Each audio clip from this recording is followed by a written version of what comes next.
Oh, we are 2 weeks away from the blunder of the summer. I mean, biggest party of the summer, SummerSlam, where we still don't even have a full event card outlined yet for a 2-night spectacular. We are head on into Saturday night's main event, another program that looks less than adequate, and I feel absolutely sorry for anybody in New York City who's paying money to go to MSG to watch this travesty of an event they're putting on called Saturday Night Main Event. Yeah, but it's the fun time. The kids, Fanatics was, I'm going to be honest with you, Fanatics was crazy. It was chaotic. There was a lot going on. Remember, I work in the city, and it was busy like all day. Plus, we got this freaking smoke from freaking goddamn Canada coming over to us from all the wildfires over there. So it's a weird kind of day. But I don't know. For the night out, it may not be the best event for the night out, just to go see it. And we all know how the main event's going to end. You all know that freaking Nick Aldis is going to freaking take out Gunther, and then freaking CM Punk and Cody are going to win. And then you're going to have either Cody freaking taking out Punk, or Punk is going to freaking put Cody to sleep. There's big rumors and speculation from some pretty reliable sources out there that come tomorrow night on SmackDown, Adam Pearce is going to be installed again as the interim GM of SmackDown, as Nick Aldis is going to vacate his role as SmackDown general manager in order to face Gunther at SummerSlam. So that's flying around the pro wrestling stratosphere right now, among many, many, many, many other things. Before we get started, I mean, what do you want to cook on? For once, I really don't have anything to rant about this week as far as professional wrestling go. I have things to talk about in the top rope takes, but there's not really much to rant. Oh, well, I take that back. What the heck is WWE doing with this reveal of Big Cass? Yes, I was going to talk about that. So, with that, my main man Brandon, what's up, Brandon? How's it going? Brandon, Big Cass showing his silhouette 8-3. So they already spoiled the Monday Night Raw after SummerSlam. Yeah, why are we spoiling this stuff so far in advance? Why can't we have any surprises anymore? I think because the fandom has been such a frickled with all the stuff that's been going on. They're like, to hold it. Let's just show what's happening. But it's kind of odd they didn't show Enzo, unless Enzo is going to be surprisingly coming out. So that means that they're not going to go to NXT. That's because Enzo's going to be on Saturday Main Event. He's going to be who comes out to help Danhausen. Yes. He's going to be the savior of Danhausen. He is going to be Danhausen's little mutant. Think about it. Think about the way the Mini-Hausens have come out and dressed with the face paint and that, like, the bandanas with, like, the blonde hair coming out of them and all that goofy crap. Who dresses like that? Enzo. Enzo's going to be Danhausen's little creature under the sheet. And that's who's going to help him beat JD McDonough. So that's why Enzo's been posting stuff all over his social media very cryptically about his return to WWE. Yes.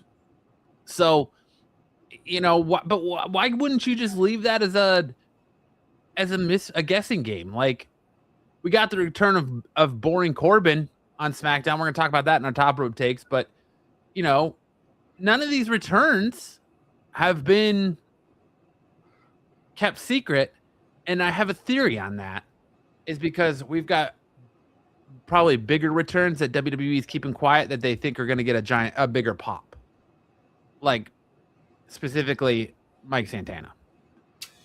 Yes, because they talked about Mike Santana. That might be happening too. But it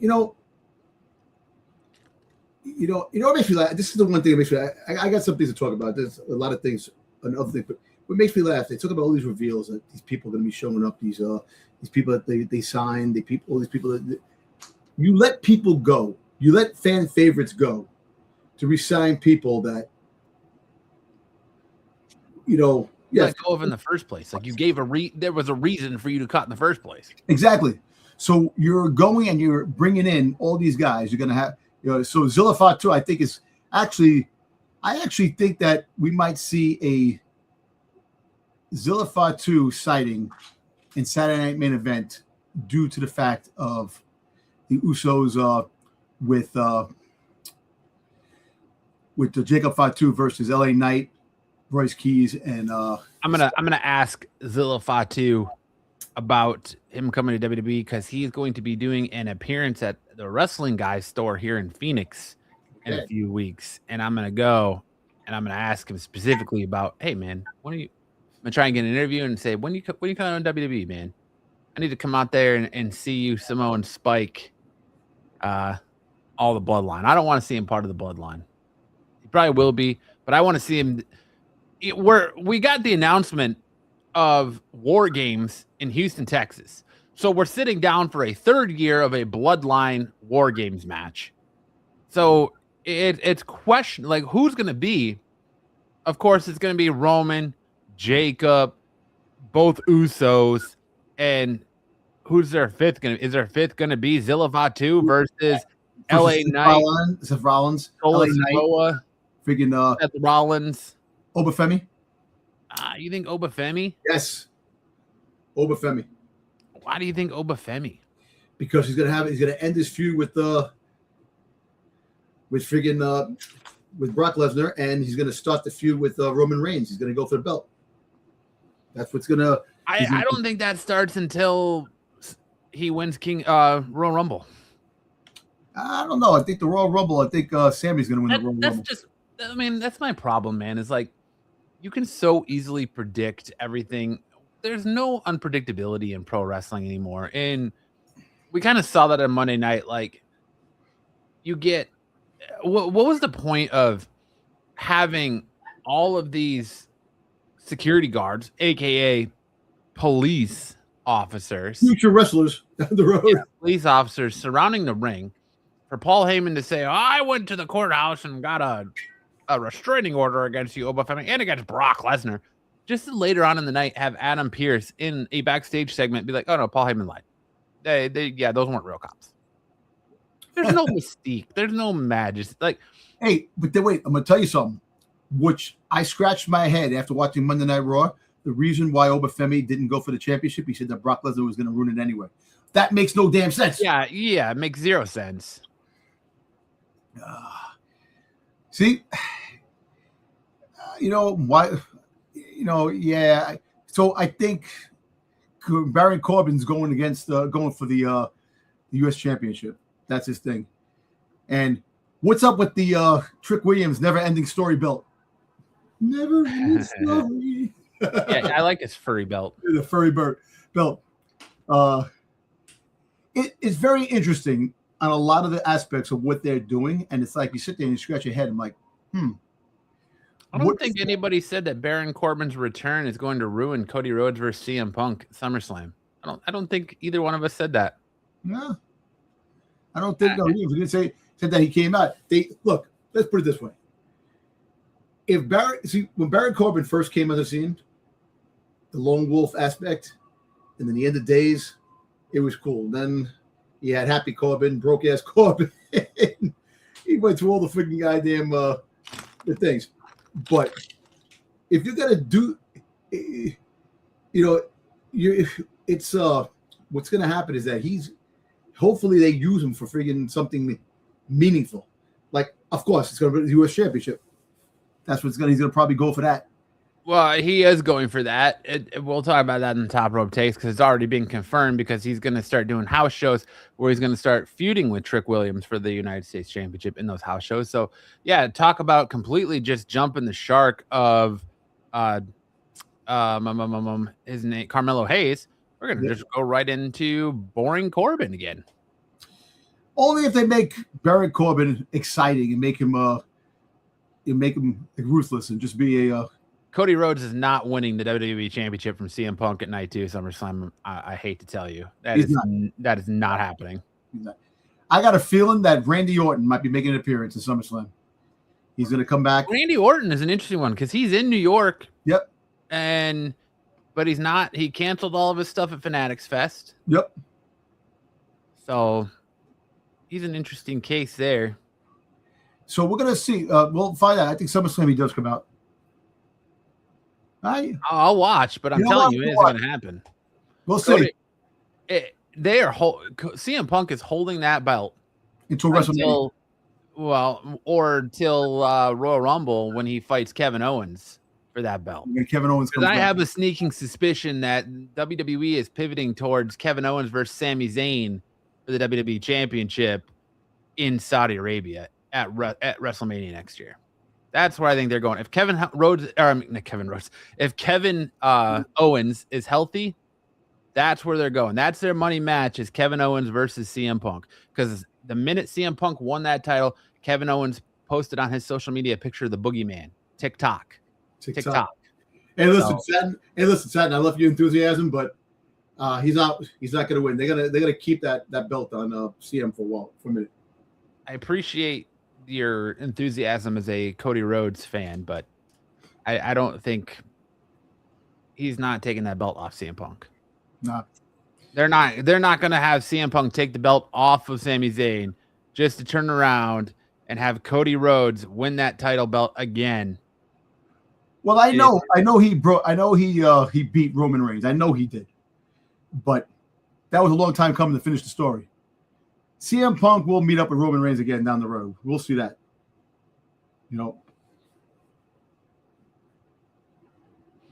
But I like Cody Rhodes too.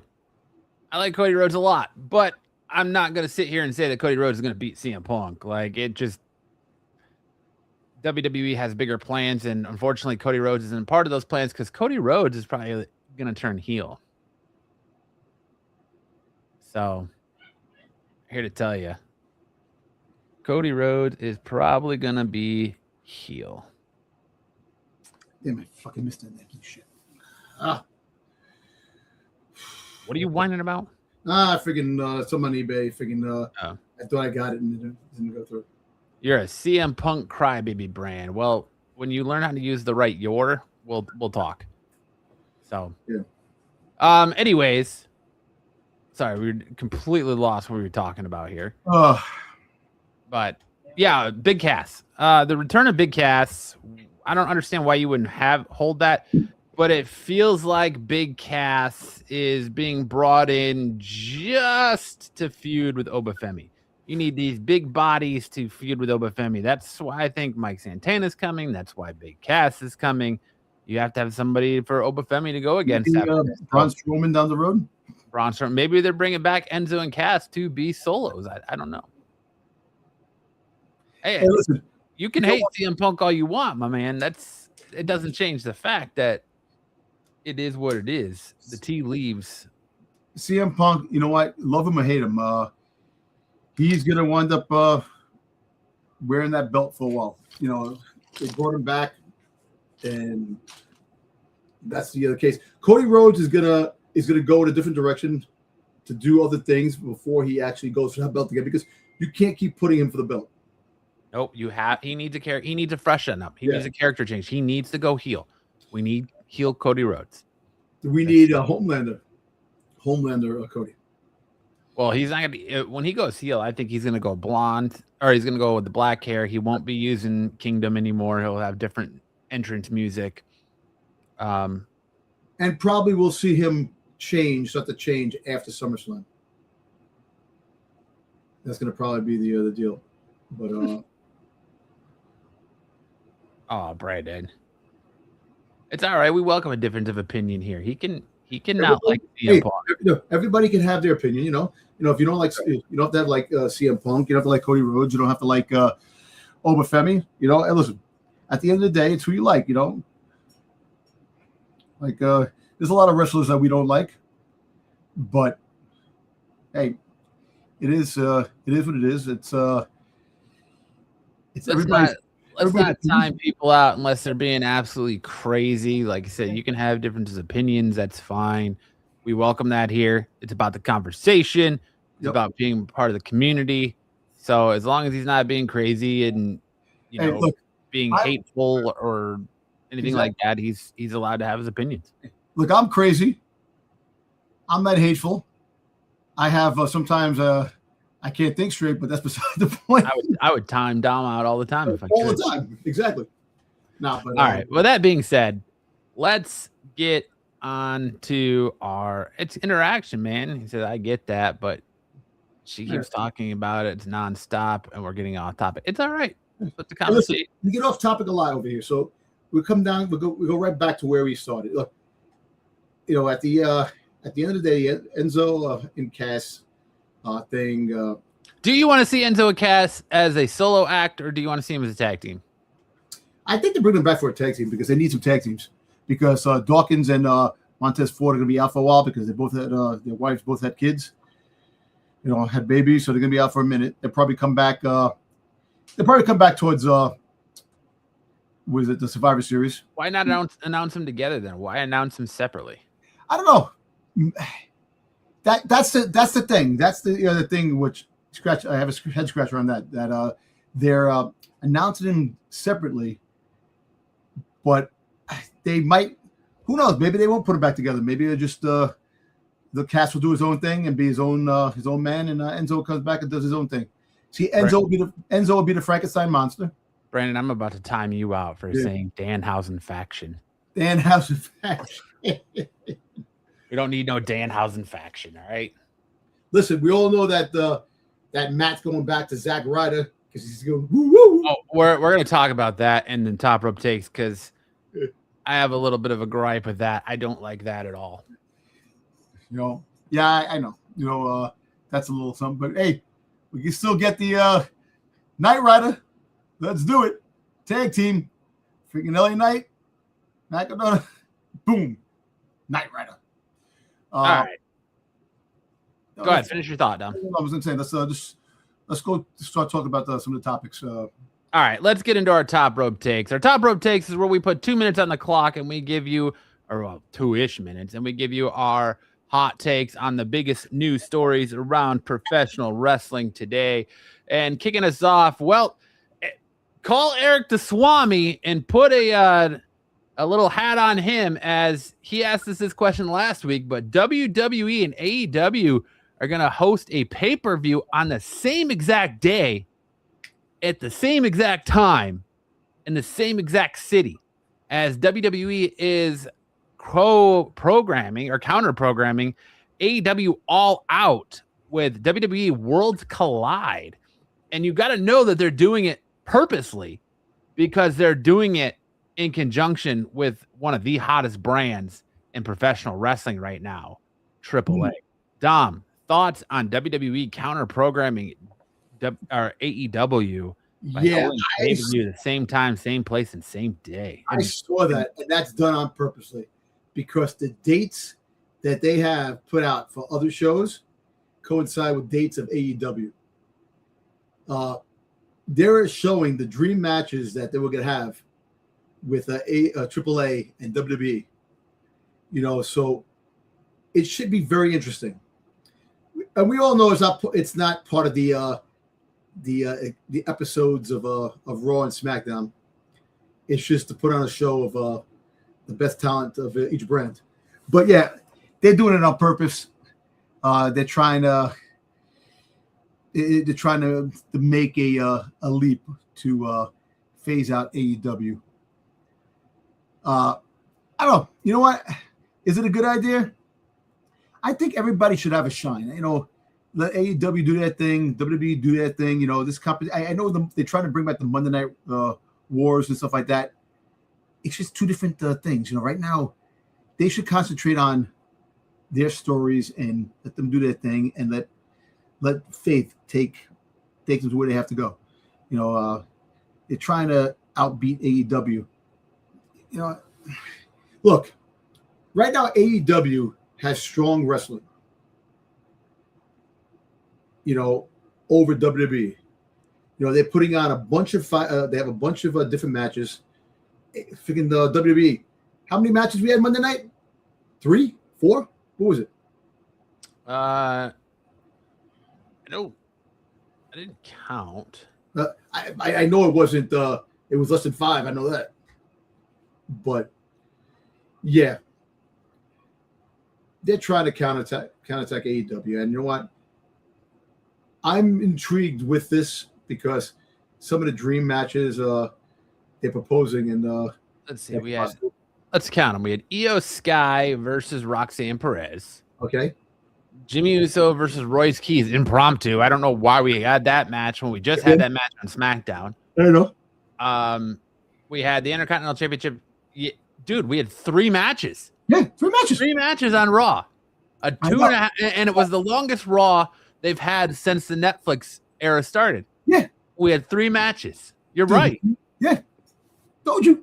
You know, so that is ridiculous. It's fucking nuts. You know, so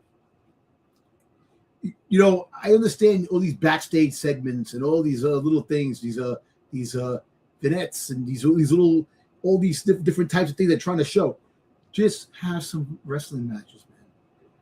Look, I was watching Russo and Jonathan Coach, and they were talking about, you know, with the brand split.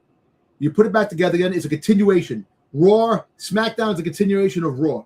Just do it that way. You can have more intrigued by just doing it that.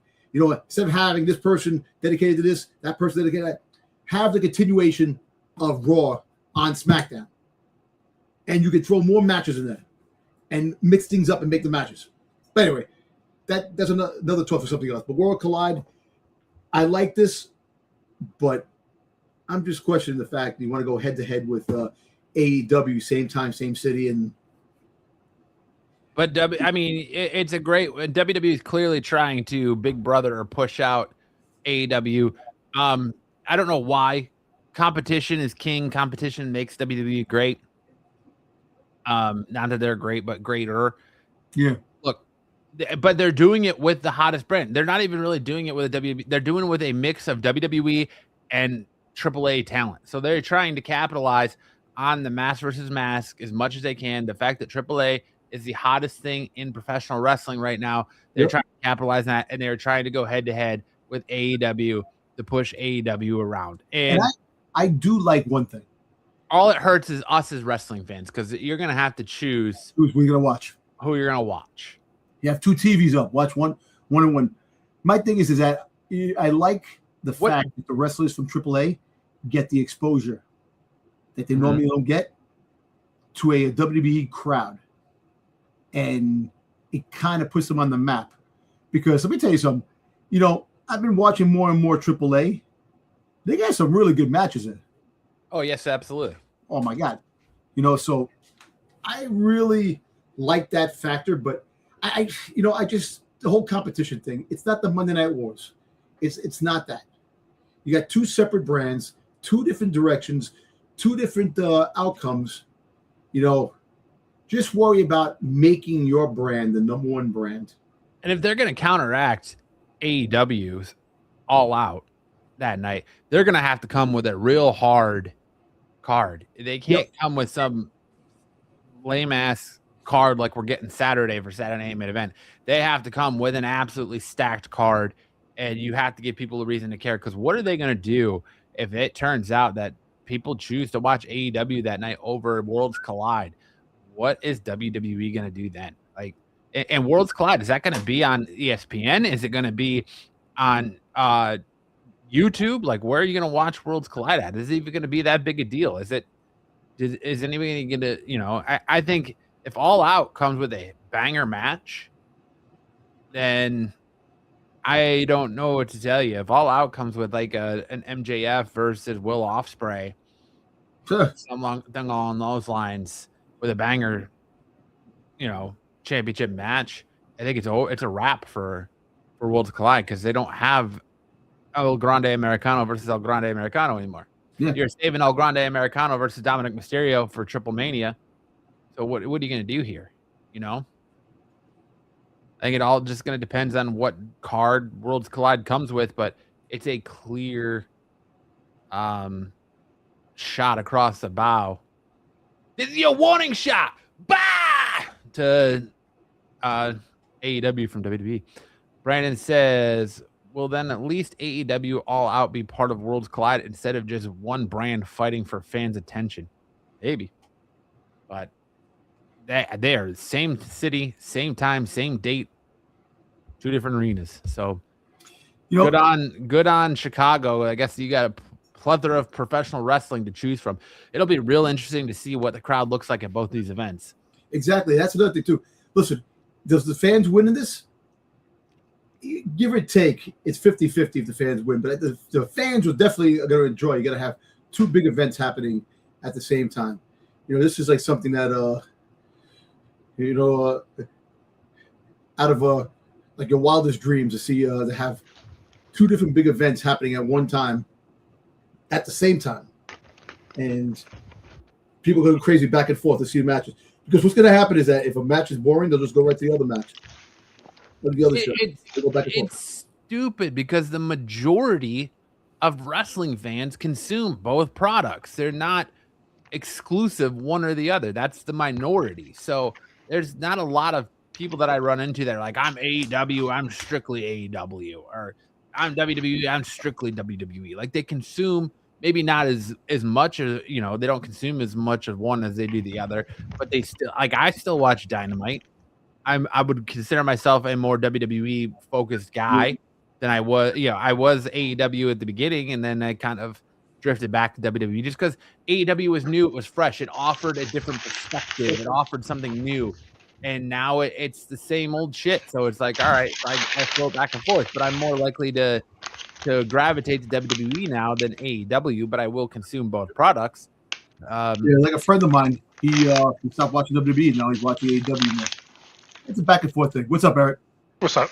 All right, Eric, give us your thoughts since you fucking Nostradamed this last week. So I just find it really more interesting. Not is it just same day, same city, same time. So I'm not sure who organized it first. AEW did. WWE is just finalizing. They're delaying apparently finalization of host cities for PLEs because they're trying to go at the city that's going to give them the most bang for their buck. You're doing it in Chicago, and that's CM Punk's hotel. And they're going to heavily utilize CM Punk. Oh, definitely. Yeah, I bet you we get a CM Punk versus Vikingo. Yep. No, Vikingo's hurt. He's got a knee injury, so he's going to be out for a while. He had to have knee surgery. Oh, really? It's going to be probably CM Punk versus El Grande Americano. Yeah, probably, maybe. Javon Evans versus Jack Cartwheel. Danhausen versus fucking Psycho Clown. No, Mr. Iguana. Mr. Iguana. What about what's his name? Polka. La Parka? Parker, yeah, Parker. I'm sorry, Parker. Which one? Tall one? Yeah, which La Parka? Which one? Which iteration of La Parka? You have a Moss. A Moss is going to be there. Obafemi versus the Moss. Ooh. Yeah. So now we're just talking about dream matches. Yeah, that's probably going to have. That's what I was saying. That's what this World of Collides card is going to have to be, because if they're going to counter program AEW that hard, they have to come with a card. They can't come with a half-ass card like we're getting Saturday. They have to come with a power card for Worlds Collide. So I would not be. I mean, Obafemi versus almost. Shut up and take my money. CM Punk versus El Grande Americano. Okay. I mean, have we seen CM Punk versus Wood Kaiser before? No. I mean, it'd be insane. Brandon says, I want to see main WWE stars versus main AAA stars face off like Roman Reigns, Cody, Seth, CM Punk, Randy Orton, and many others. Like, make it happen. Yeah, I think that's what you got to do. You got to do. Listen, if they're gonna battle AEW and AEW is gonna put their best card out there, they're gonna have to freaking compete with that. And you can rest assured you're gonna have one of the biggest cards. This is gonna be like a WrestleMania type of thing. I have a feeling they hold the card too. I have a feeling it's going to be a situation where we don't learn what this card is probably till the week before. Yeah, because they're gonna wait for AEW to release their card, and then you'll get the card for World Collide. Yeah. So that's probably why they moved Money in the Bank to October for this.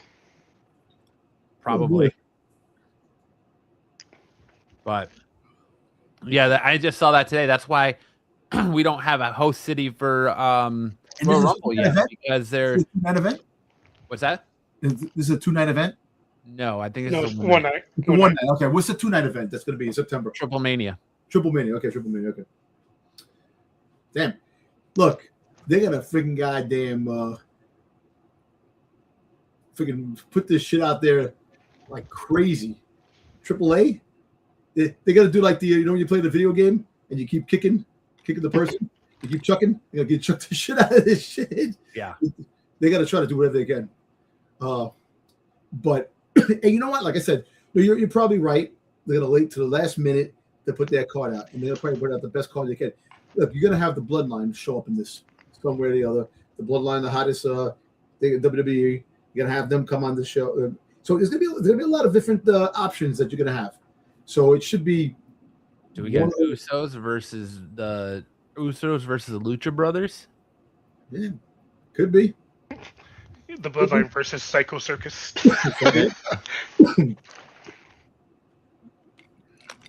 Have that. You definitely. I mean, there's so many options. Like I said, Omos versus Obafemi. Shut up and take my money. Yeah, that's definitely. That's the one, man. That's the moneymaker right there. Did you see Omos and Rey Mysterio having a confrontation? Yeah, he pushed him. Omos is so tall and Rey Mysterio is so short. Rey could blow Omos standing up.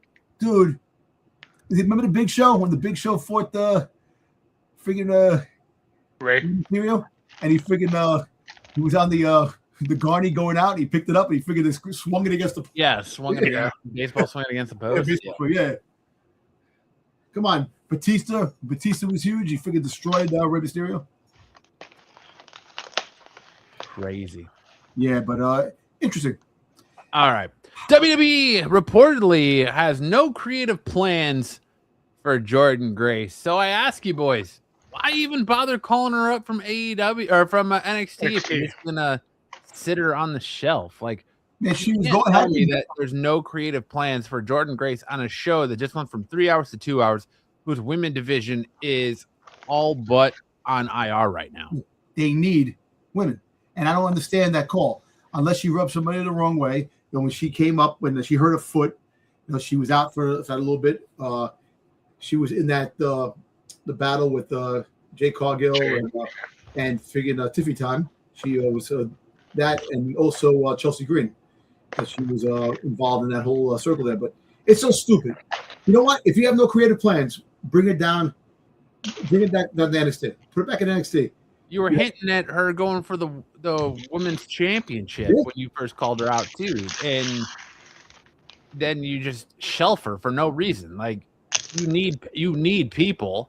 You can't just keep using Jade Cargill over and over and over again and Meechin and B-Fab. You got to have somebody else there. You got to have somebody else going for the main title and never fight. Then you want to pretend like Alexa Bliss has this arm injury when she's double jointed because we've done this before. Exactly. Listen, get Ivy Nile to come out, and you get both the same size, and they both can have a freaking good wrestling match. She's having too much fun in main event. Nah, she hasn't even been on main event in like 2 months. Yeah. No, she has.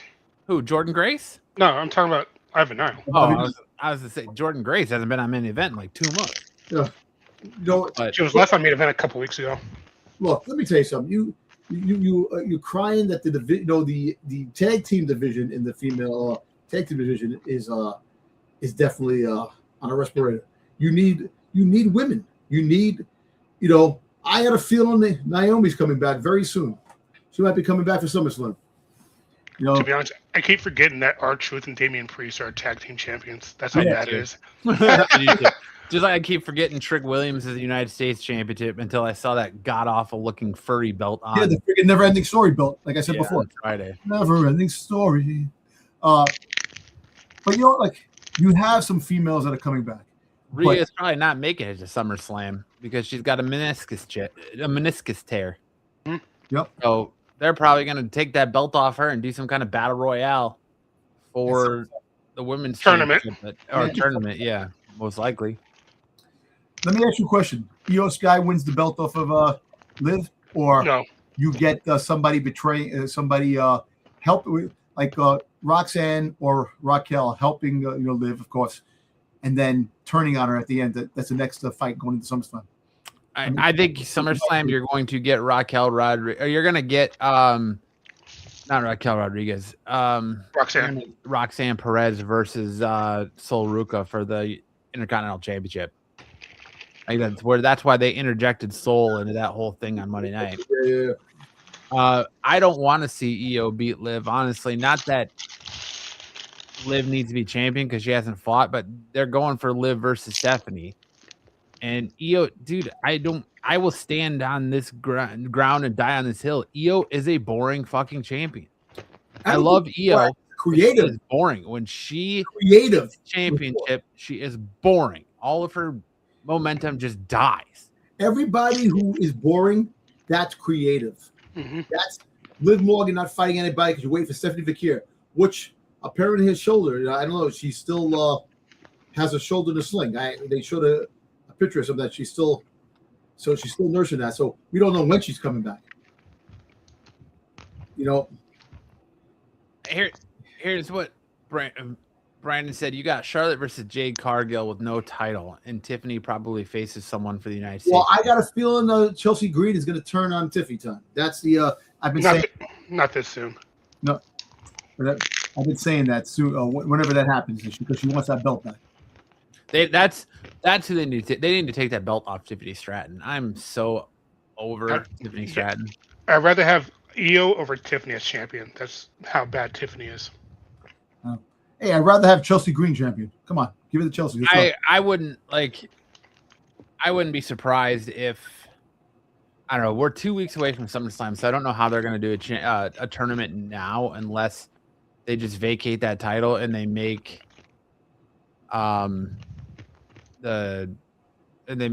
Charlotte, because we're not even officially gotten Charlotte Flair versus Jade yet, have we? No. So I wouldn't be surprised if that ends up turning into a title match somehow, where we get some kind of tournament over the next 2 weeks with the winner, the two winners facing at SummerSlam for that women's championship, and it's going to be Jade Cargill versus Charlotte Flair for that belt. Brandon, I'm sorry, Brandon.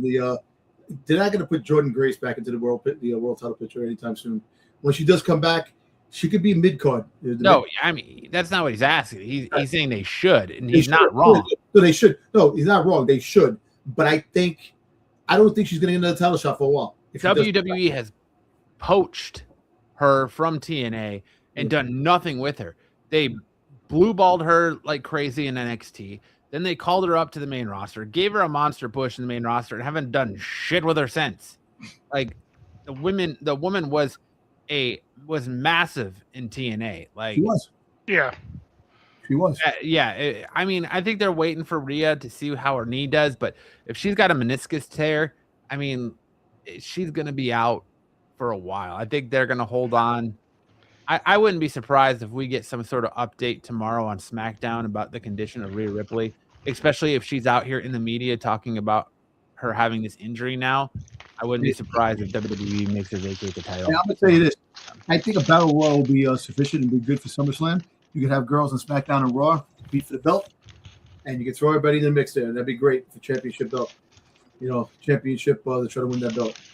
And look, I'm all for with Russo was telling John the coach about, no more brand split. Just put the Raw and SmackDown together, be continuation of Raw, and just go through that. You don't have to wrestle at every freaking show. You can wrestle on one show, but you can go across both brands and make it exciting. Instead of having this person dedicated here, that person, you could have them dedicated, but more crossovers. But then sorry, Matt. No, you're fine. It makes it no reason for you to have two championship belts. No, but you could probably the next unite the two belts together and have the one championship belt again and have both brands. Look, let me tell you something. We're gonna do 3 more years of Roman Reigns holding 2 titles. No, no. You're gonna have to friggin' have the title, and so they have to change. Make some kind of a that could be the John Cena Classic. Have the belts, put the 2 belts together. One, like 2 shows, 1 brand, and that's it, man. And have them go back and forth on those shows, and then you can have a mixture because then you have 2 hour SmackDown, 2 hour Raw, 4 hours of TV time in the week to have people that don't get normal TV time, and you could have your shows. And stop with the 3 freaking goddamn matches on Monday Night Raw. Have more matches. At least have 5 matches. Stop that shit. What were you gonna say, Eric? The only thing I have issues about combining both shows is that you're doing a risk of oversaturating the same story on both brands, which is taking up more time for other people that actually want to have airtime.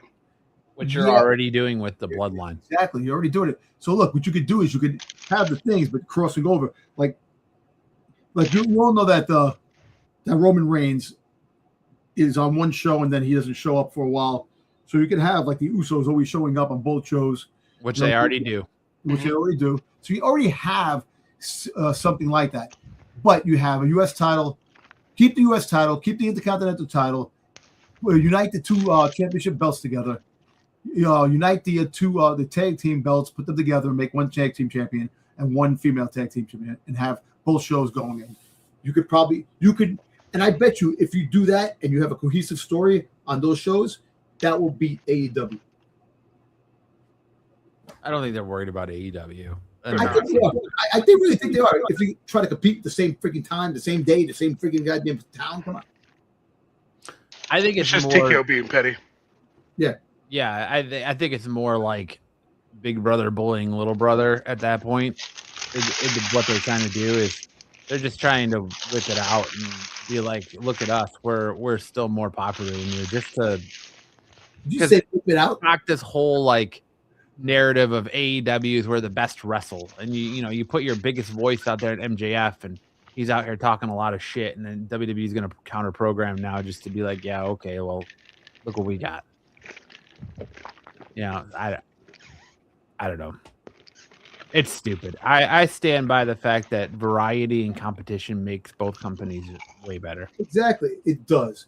When you have one single show, you can sit back and lay back and let it go because it's the only show. But the competition does make it make the shows better.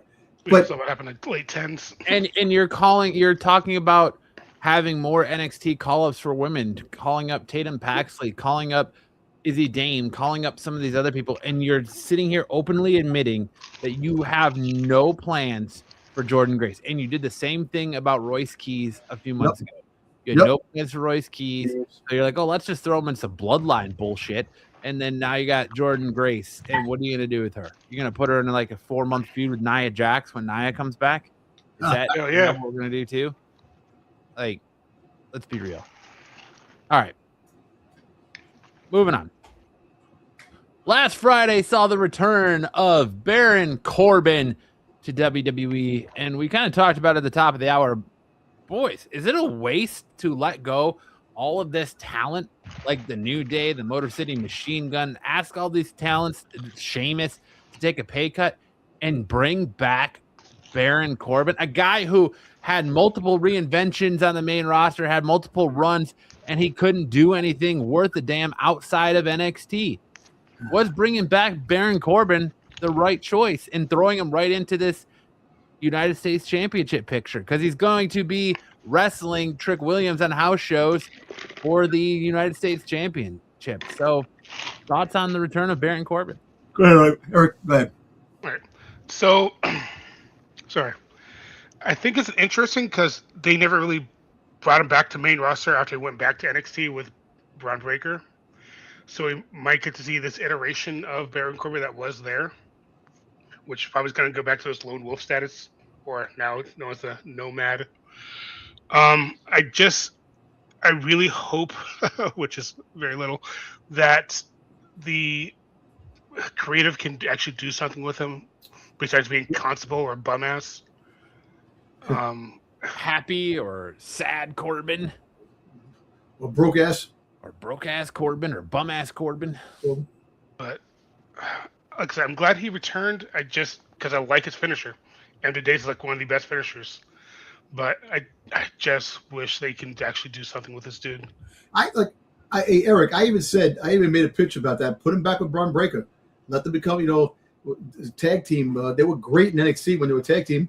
Mm-hmm. Have that run in because apparently I know the next story is going to probably be about Braun Breaker being unhappy. So you got to have a direction. No, I actually didn't include that this week because I feel like we talked about that for the last 3 weeks. Oh, okay. I mean, go ahead, talk about it if you want. I'm just saying the whole fact is that Braun Breaker. That's for the Dirty Dog Street. Braun Breaker is unhappy with creative on his direction. Mm-hmm. The way it's going, and apparently Maxine is going to be a valet, which they didn't see. Apparently, no more valets, so you got rid of freaking goddamn Killer Cross and Scarlett because they don't want valets, but they're going to make. She's not going to wrestle anymore hardly, and she's going to be more of a valet for the Vision. So this is what I don't understand with their creative and what their process, what they're doing. You bring back Baron Corbin, bring him back, keep him the lone wolf, the nomad status, whatever it is, keep him doing his thing. At least give him wins, make him freaking goddamn be somebody, not just to freaking go fall off into obscurity down the road when things happen. You bring him back in, and like I even said at the beginning of the show, you get rid of all this talent that people liked to bring back these questionable calls that people you don't know what the status. Big Cash, Enzo Amore, speaking Barry Corbin. And it's kind of it's odd that you do that. Unless you got these guys going, all right, we'll take 50% pay cuts just to be on your brand because we want to be in WWE. And they took less money to come back. It makes no sense. But hopefully it works. Hopefully in the WWE's case, it works. Hopefully they can do something and make an exciting show and make the fans cheer. You need that. Yeah. Hopefully Baron Corbin comes back and he out of the gate he's hot. He beats Trick Williams, gets the belt off the bat, has the belt. Then do something. Don't have like a 19-year feud with Trick Williams to get the belt back. Back and forth. Do something about it.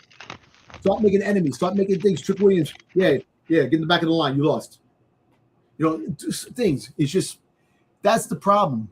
You keep having the feuds over and over again with the same people, and then, like I said, the Jordan Graces, they don't get a chance because you're feuding with the same handful of people. Baron Corbin bores me. I was never a Baron Corbin fan when he first came up. He's kind of been a joke ever since he lost his Money in the Bank contract and with his failed cash in. They tried to push him. He never got over. Then they did his happy. Then they did his bum ass Corbin stuff. I've never been a fan, and I don't know why we have to push out talent like Killer Cross and Sheamus and things like this, and people like that who are proven to bring in Baron Corbin. I understand you have a heel problem, and you need to bring in someone who's a natural heel, and Baron Corbin gives you that, yes. But what are you going to do differently with him that you didn't do the first time? Like I said, he had 4 different character makeovers. He had the Lone Wolf. He had the bum-ass Corbin, happy Corbin, and then whatever he was, kind of that lone wolf or wolf dog status that he went back to in NXT. You tried it all with him. What's left there? What meat is left on that bone? What are you going to do differently this time? Have him eat dog food. I mean, there's really nothing here differently that we can do with Baron Corbin that's going to make him interesting. The dude didn't even barely got over on the indies. All the shit that you had was more on Vince's status than actual Baron Corbin.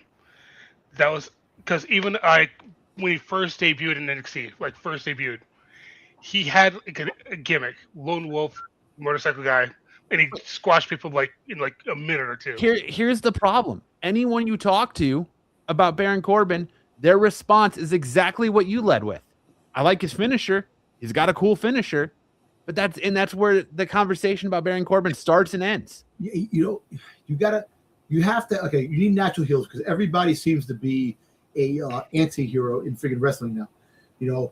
Good, bad, you're bad, you're good, and it's all these in-betweeners. There's no natural heel. like you have Gunther, you have him as a natural heel.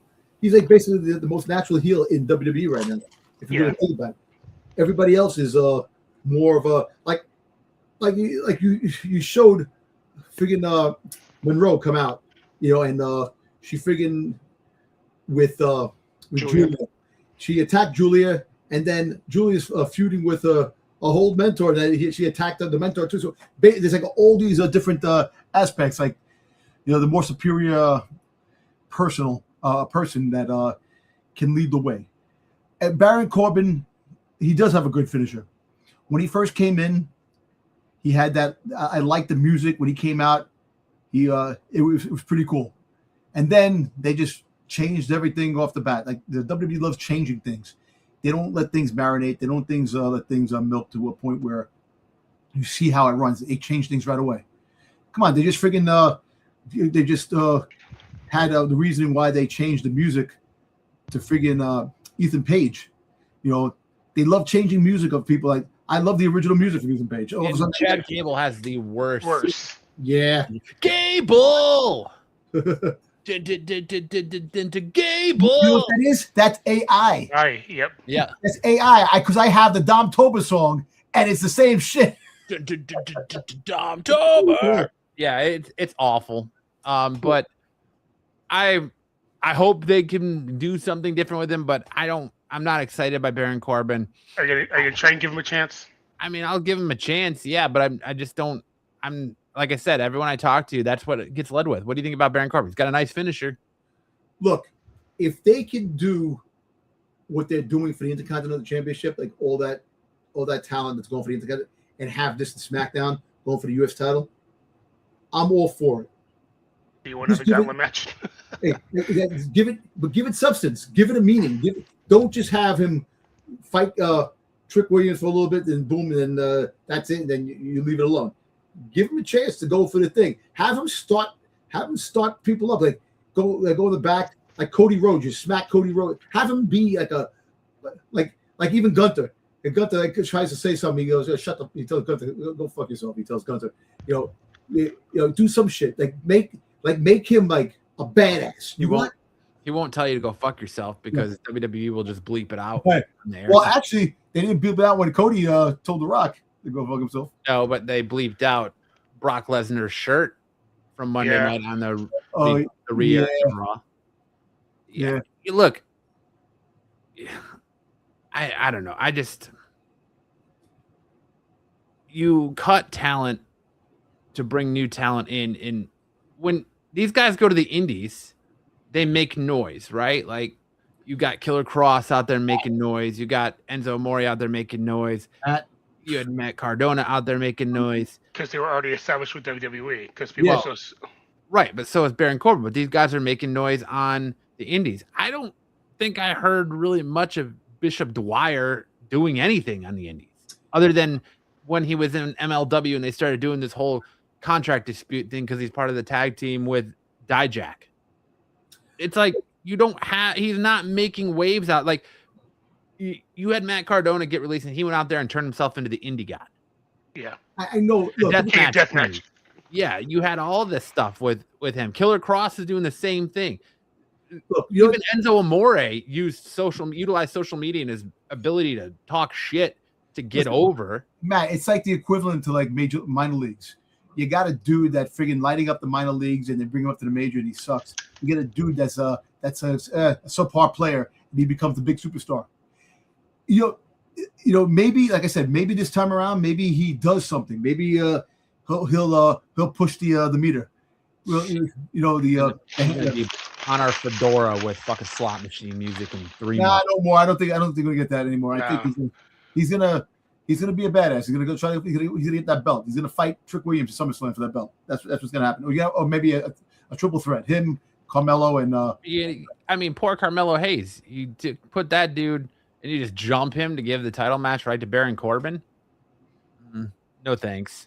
You got to make a statement. Go bore an NXT crowd. I don't need to bring back Booze. Okay, so you're not going to give him a chance. Got it. No, I'm going to give him a chance if they put him in a storyline. But like I said, I have a bad taste in my mouth from years of watching Corbin on my TV and get pushed and not a couple of times to make him say, okay, I submit. I'll give him a chance. No, I just, dude, he hasn't been gone that long. How long has he been gone from WWE? A few years. A couple of years. Exactly. Look, if you put him, I'm telling you, put him in the tag team title with freaking goddamn Braun Breaker and have that chemistry like he had in NXT, it will work. Here's where I'm going to get angry because I don't want to. You don't want to recycle it. You don't want to recycle everything.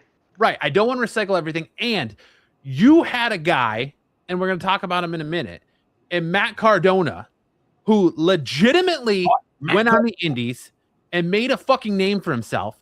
And now you bring him in to be nothing but a perennial fucking loser. But you want to bring in boring ass Corbin, a guy that you got rid of, and everyone was like, okay, bye.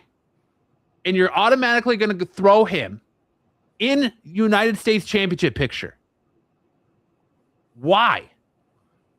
Why is it that you can't let Matt Cardona fucking cook to the point where you're like, oh, well, we're disappointed because we didn't bring him back as Zack Ryder. And now we're going to use Danhausen to turn him back into Zack Ryder. But you've got a guy who's a proven bona fide star who drew on the indies, who recreated himself, made himself the deathmatch king, went to every goddamn indie promotion and won a championship. And you're going to have him be a perennial loser, but you're going to bring this fucking bum back in and automatically throw him into the to the United States Championship picture. Tell me where I'm wrong. Tell me when I'm telling lies. I'm just going to say this. I am Baron Corbin. You are Baron Corbin? What a fucking perennial loser. Is that what you're trying to say? Are you trying to say you're a perennial loser? I am Baron Corbin. That's all I'm going to say. Yeah. Was it Merrick VMK? Was it? It's a bot. That's a bot. I didn't pay attention to that.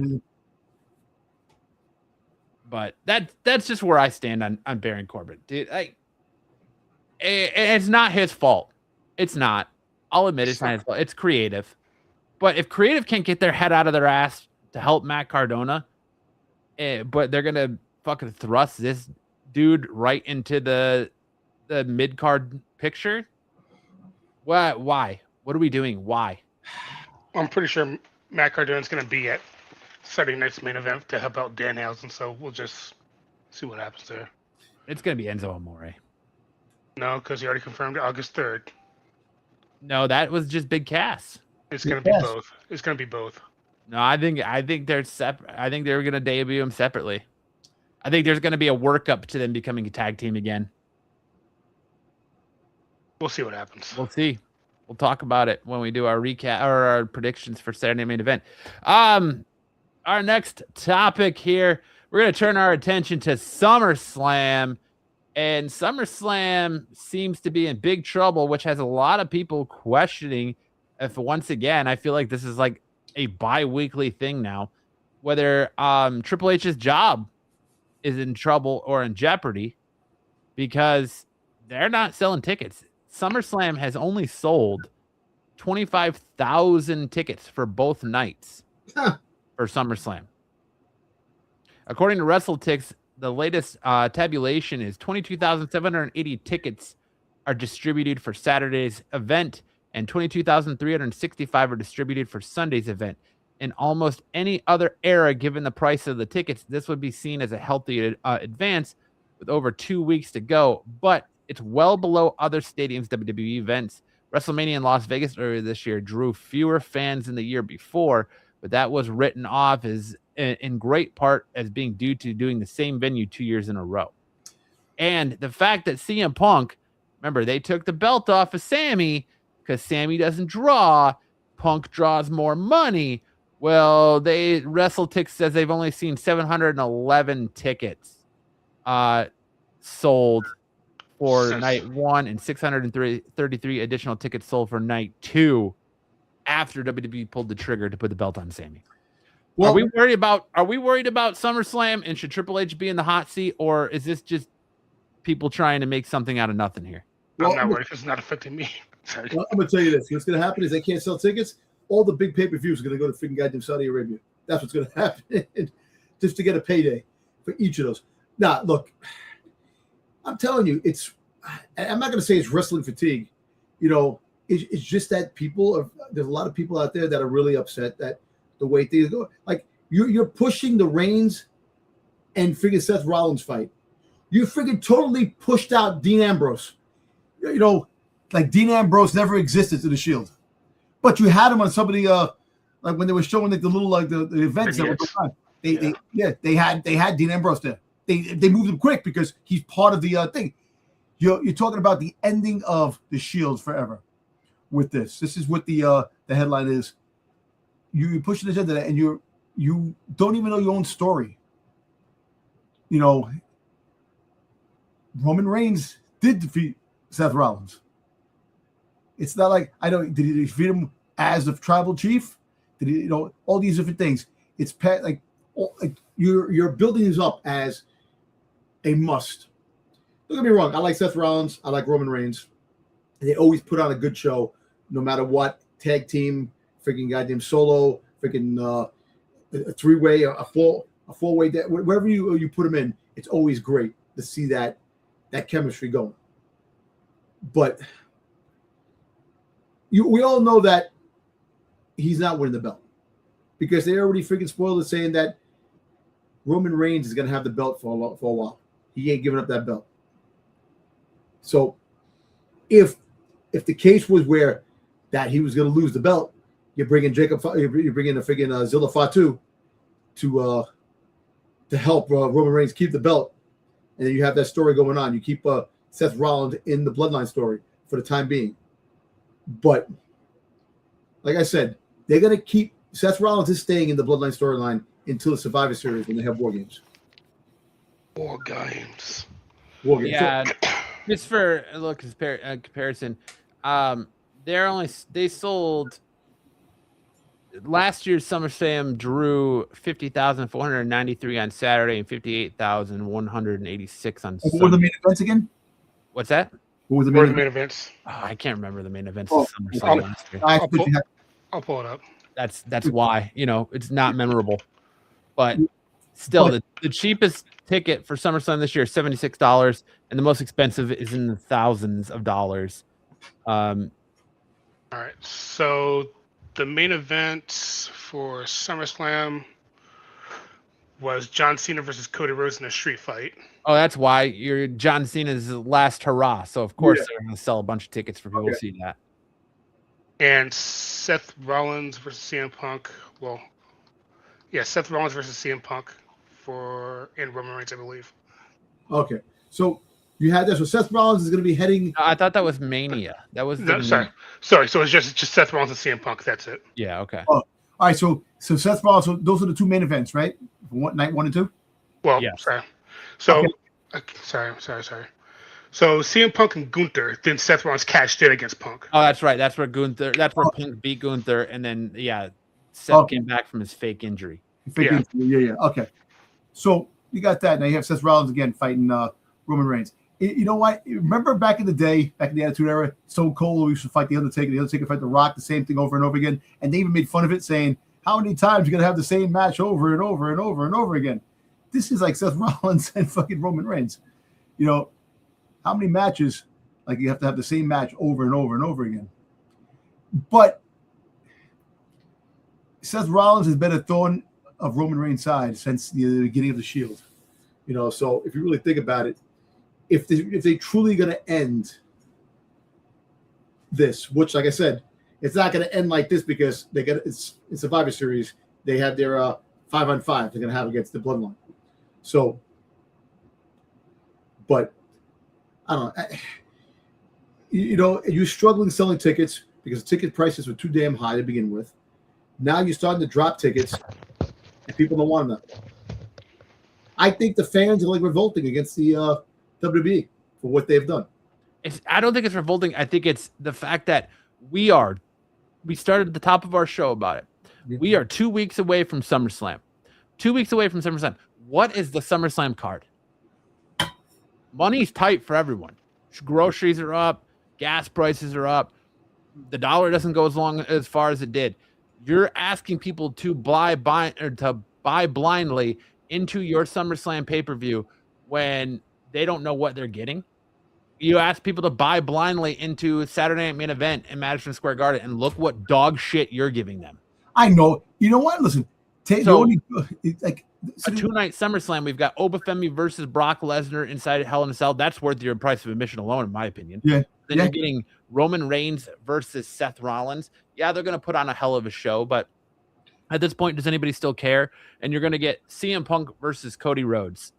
They're going to put on a hell of a show too. But you already know Cody's not winning the belt. You know Seth's not winning the belt. So therefore, you're most unpredictable. And you know Obafemi's winning. It's Brock Lesnar. But yeah, Obafemi's winning that match too. So there's only been 6 matches announced that's been confirmed. So as you already mentioned, the championship matches and the Hell in a Cell match. Mm-hmm. Then you have Liv Morgan versus EO.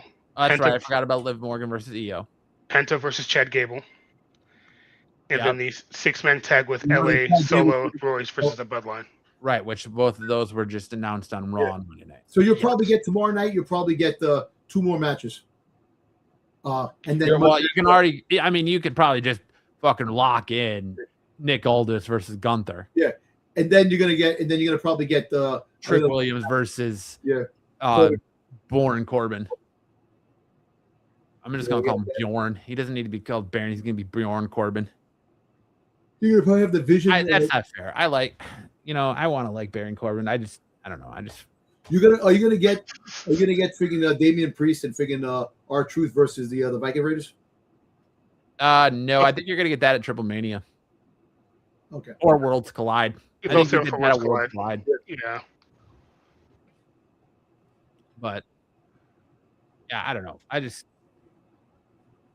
Are they gonna come out and throw in that stipulation? Hi, Eric. Are they gonna come out and throw in a stipulation that that Brock Lesnar is gonna retire? I thought the natural progression of where we're going with this. But I thought that Obafemi would have said that last when he walked into talking to Pierce about that. I thought that maybe he would mention something about that. But like I said, the speculation of him freaking giving up his championship freaking match against Roman Reigns is because Brock Lesnar was going to ruin it for him. Made no freaking sense whatsoever. So stupid. It's the dumbest way to get away from that. And that's going to be my worst. That's going to be my freaking when we do the shows later on. That's my worst because what were they thinking? That's definitely what my thing. But because that literally screams that they went on their burner accounts and they listened to IWC shows like this and heard how stupid everyone thought it was and questioning like, what do you do? What's the difference between Money in the Bank and this now? You're going to have 2 people running around with guaranteed title matches. And so they just were like, oh no, we didn't even realize we backed ourselves into a corner. We need to pivot out of this. And we're just going to make it where Obafemi's like, you know what? I'm not going to go for a championship because Brock Lesnar is going to cost me anyways. If you're a big badass like Obafemi's being portrayed as, why would you care? Why don't you just be like, all right, I'll deal with that road when it comes to it. Like, I'll take out Brock. I'll beat Brock Lesnar and Roman Reigns in the same night. You know, like, come on. That's the worst excuse I've ever seen. I know. When I heard that on Monday night, I was like, what? What? It's like the poop that was a pee of an excuse. All right. Moving on here. I kind of already ranted on this, but backstage update on Zack Ryder's WWE future. People within the company, when they brought in Matt Cardona, they wanted him to come in as Zack Ryder. He did for one night and then switched to Matt Cardona. And now they're wanting him to go back to Zack Ryder because they think it'll help his trajectory. I'm going to start with this one. I don't think it's a trajectory problem, WWE Creative. It's a fucking creative problem. You're not using Matt Cardona the way Matt Cardona should be used. He even said so himself that we haven't seen that Deathmatch King version of Matt Cardona in WWE. We haven't seen the Indie God version of Matt Cardona in WWE because creative won't let him. You are creatively failing him, just like I think you're going to do with Baron Corbin. So switching him to Zack Ryder isn't going to make a lick of a difference. A name change doesn't make a lick of a difference if you're not going to creatively give him something to work with. Yep. You have literally had him come in and say he wants a shot at the championship. Give him it. Quit putting him with Danhausen. We don't need him to go back to Zack Ryder. you're gonna just make him even more of a loser as Zack Ryder, because that's what Zack Ryder was. He was your perennial loser. Hey, he won a championship. Okay, in a ladder match that he So- lost like 2 days later. Still won it. Okay. All right, we're gonna just give out consolation prizes, huh? That's like saying you're a champion because you got a 5th place ribbon in your Little League game. I'm just trying to negate all this negativity. That's it. I don't want to be negative. I don't want to be negative. I'm a Matt Cardona fan. I want to see Matt Cardona succeed. I want to see Matt Cardona as your WWE champion or heavyweight champion. I want to see him pull it off. Give Matt Cardona a chance. He proved to you on the indies he can do it. And that was my whole argument is Matt Cardona went out to the indies and proved himself, and Baron Corbin didn't. But you're going to thrust Baron Corbin into the middle of the mid-card scene, and Matt Cardona is just going to sit here and be a perennial loser. He's won one match since he's been back, and that was against Ricky Saints? Yep. Like, the fuck are we doing here? But go ahead, guys. What do you guys think of them switching Matt Cardona back to Zack Ryder? I'm telling you, you put him back to Zack Ryder, you tag him up with freaking LA Knight Rider. But you know what? Like I said, when he was Zack Ryder, you know, there was a fun. He became the TV champion. You know, was it the YouTube champion or the TV champion? What was the internet champion? Internet. That they had that time, you know, and it was a fun ride. But seeing him as Matt Cardona, as the indie god, that's what you should have in there. You know, look, he wanted to come back to WWE. He kind of knew what he was getting himself into going back to WWE. Yes, they haven't had a chance to see creative hasn't given that chance to shine. You know, but that's the MO of the creative and WWE. You know, they banger matches with Shotzi Blackheart, for God's sakes. Make him go heel. Let him go heel. You need heels. He can do it. Dude, listen, the Lucha Underground, they would never do shit. Do you know if they did stuff like the Lucha Underground, how crazy the crowds would be, how many arenas would sell out, how many places would sell out? They wouldn't be freaking struggling with the tickets if they had matches like those. But they choose to play it safe. They choose to be PG. They choose to freaking, you can't do this, you can't do that, you can't say this. Block out freaking goddamn chants if a person gets released. Freaking goddamn add in freaking cheering when the place is booing. Add in people, AI people in seats when the seats are empty. That's what they do. You know, and it sucks. But I don't know. I think it's more name recognition. That's the only reason why they're doing it, because they think, hey, Zack Ryder's back. But with the Zack Ryder name, it's already been affected with negative connotations with it, because they know he was just more of a jobber than anything, like he is now. If they kept breaks my heart. Well, with the Matt Cardona name, he could start brand new with a new persona and not go back to like the whole Long Island Ice Z bullshit. Please no. Please no. Jim tanning. He's already tanned enough. Long Island. Laundry Jim tanning. Because with, like I said, with this, if he kept Matt Cardona, it would be a fresh new start for him. But it looks like even now it's just back to the same old shit, just a different name. You know, hey, look, Sticks. You can even have that. You could have a your partner and have a tag team championship with your partner. You know, but he doesn't need a tag team partner because he has the charisma to do it. I know, I'm just saying, but if he had his wife, like say him and Chelsea Green got together, you could have them as a tag team. So you want to be like a power couple like Seth and Becky? Yeah, but you can there's a tag team championship for mixed couples. Yeah, AAA. I know, but I'm saying you should do that in WWE. Have something like that. Make things exciting so you can change things up. Hey, look, it's possible when they do Worlds Collide. You know, it comes down to this. We sit here week after week talking about seeing the same fucking people in the mid card, the same people in the title scene, the same this and that. It's WWE creative is letting these wrestlers down. Shake it up. Why are you so afraid to let Matt Cardona into the main event scene? Because you're afraid he's going to succeed. Let him go into a street fight and let him show who he actually is. And then you have to do something with him after he succeeds. Or you can just let him go to the Gunther route and completely drop the ball on that. Or the Braun Breaker route and completely drop the ball on that. Let these guys cook. Let them succeed. You see, they're afraid. They're afraid because they're afraid of the backlash they would get on certain things. People get offended by the way things act. People get offended if you say, Dom, are you a plagiarizer? What? Sticks is accusing you of plagiarizing and stealing his. No, I just said I said Sticks was saying that. I said Sticks brought that up. Sticks, you said Dom's reading my posts. I said Sticks was saying that. This what Sticks said. Do that. That's a good idea. It's just look. They don't want to take chances. They're afraid to take chances. I don't know, Brandon. After your whole Danhausen stable comment earlier, I don't know if you would cook on creative. Look, I was watching a 5-minute video on DX on YouTube, and I was watching DX, and they were freaking showing the highlights for DX. The shit that they did, man. The crowd, the freaking it was WD was rocking back in the Attitude Era, rocking.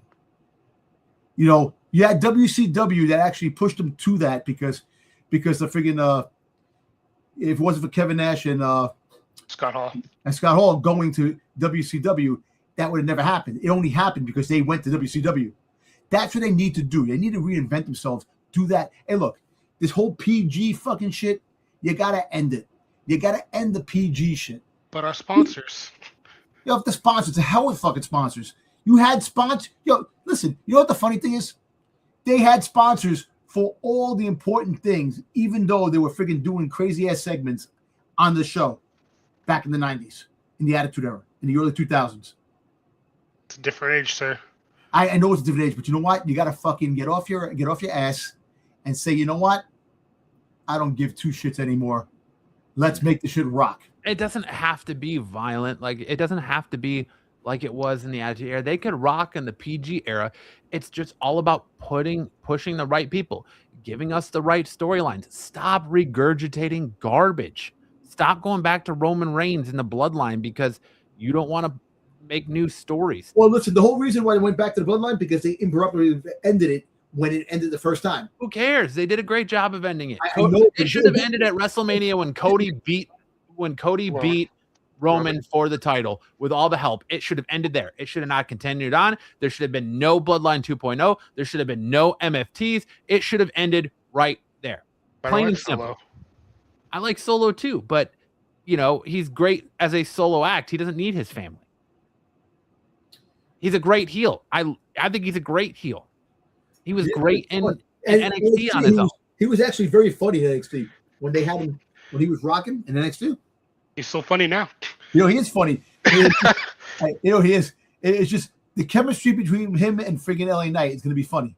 That's going to be a good. I'm looking forward to that. And of course you put Royce Keys, but more Solo and LA Knight. It's going to be funny with both the way they both are. That's going to be a funny thing to see. But other than that, like the whole Bloodline thing, look, they want to continue the Bloodline thing because it sold. It freaking sold freaking merchandise. It sold. It put asses in seats, and people liked it. Sami Zayn. Do you think Sami Zayn's going to go back to the freaking goddamn Bloodline now? No. He has no ties to him right now. Yeah. Other than he's the honorary Uce. Yeah, exactly.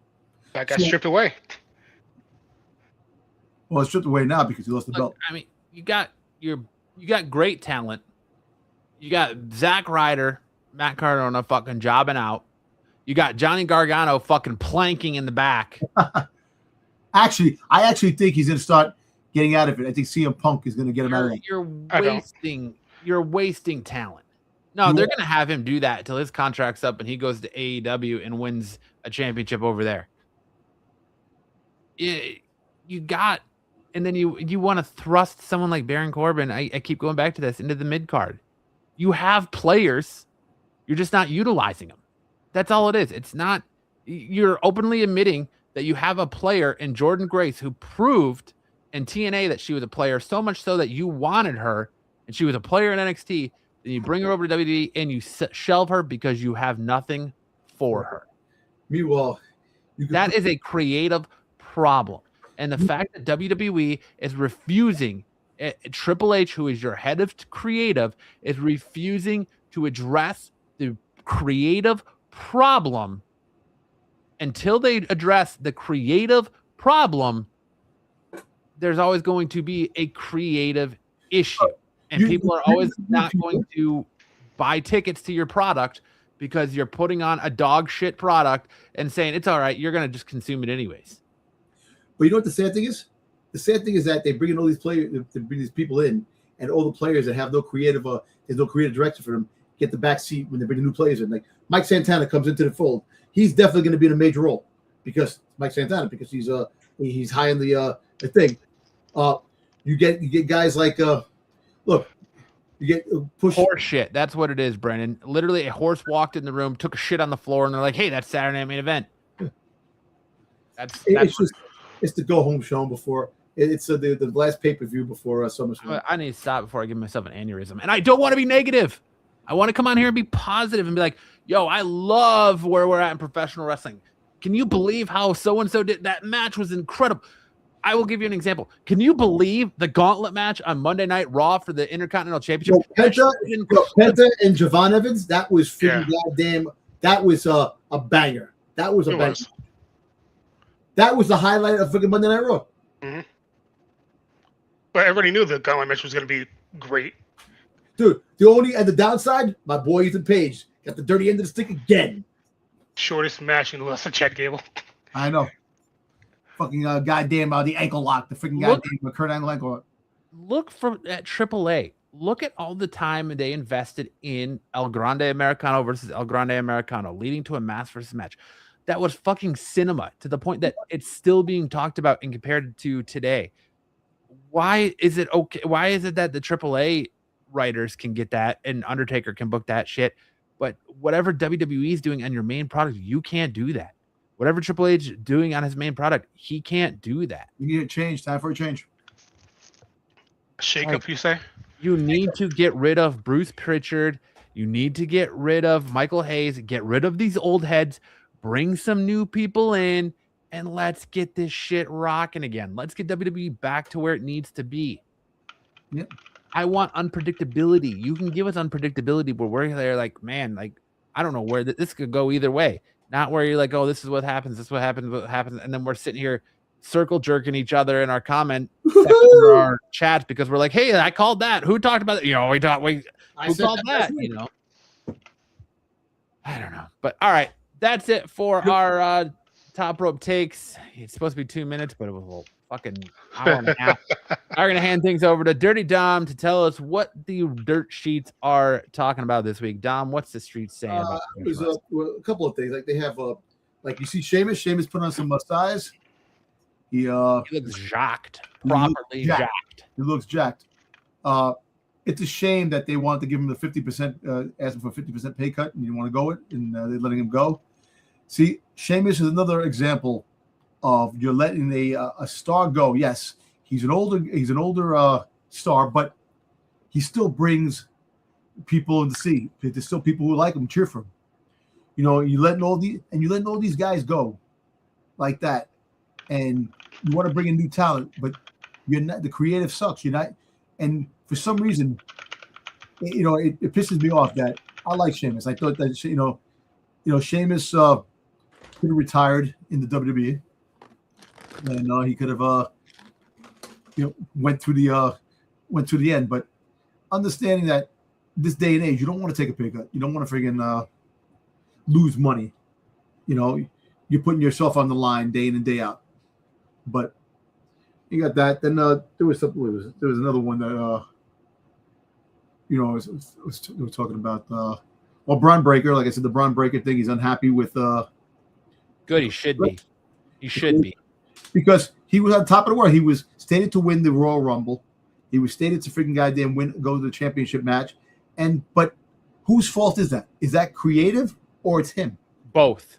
And I think he needs to look in the mirror and understand that It's about 50-50. It's 50% creative, Yep. and it's 50% the fact that he can't keep dropping himself and other people on their heads. Yeah. That's Hey, look, LA Knight, the same thing. LA Knight has a problem, but LA Knight doesn't fall on his head. LA Knight, he just Chokes on gum. Yeah, exactly. chokes But, on gum. we seen it looked like we seen the end of the Vision with Paul Heyman on Monday Night Raw. And now they're gonna have Maxine Dupree be the leader of that group. And that's the thing. She's gonna be like a leader of valet towards that. And you got rid of Killer Cross and Scarlett because you didn't want her as a valet to him, this and that. Meanwhile, she's winning matches over there in the freaking indie scene too. Well, she also wanted to wrestle as well, which kind of return as well. So it's like it makes no sense, but I don't know. I think now when Bronson Reed comes back, does he fit in the Vision? No. Lance.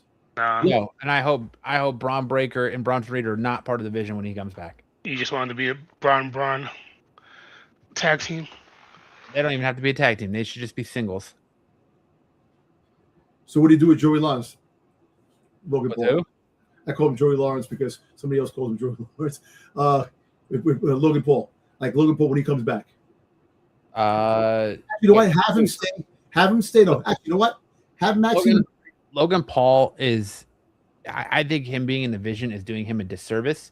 He is an incredible talent. He should be back in the mid card. He should be facing down for the Intercontinental Championship.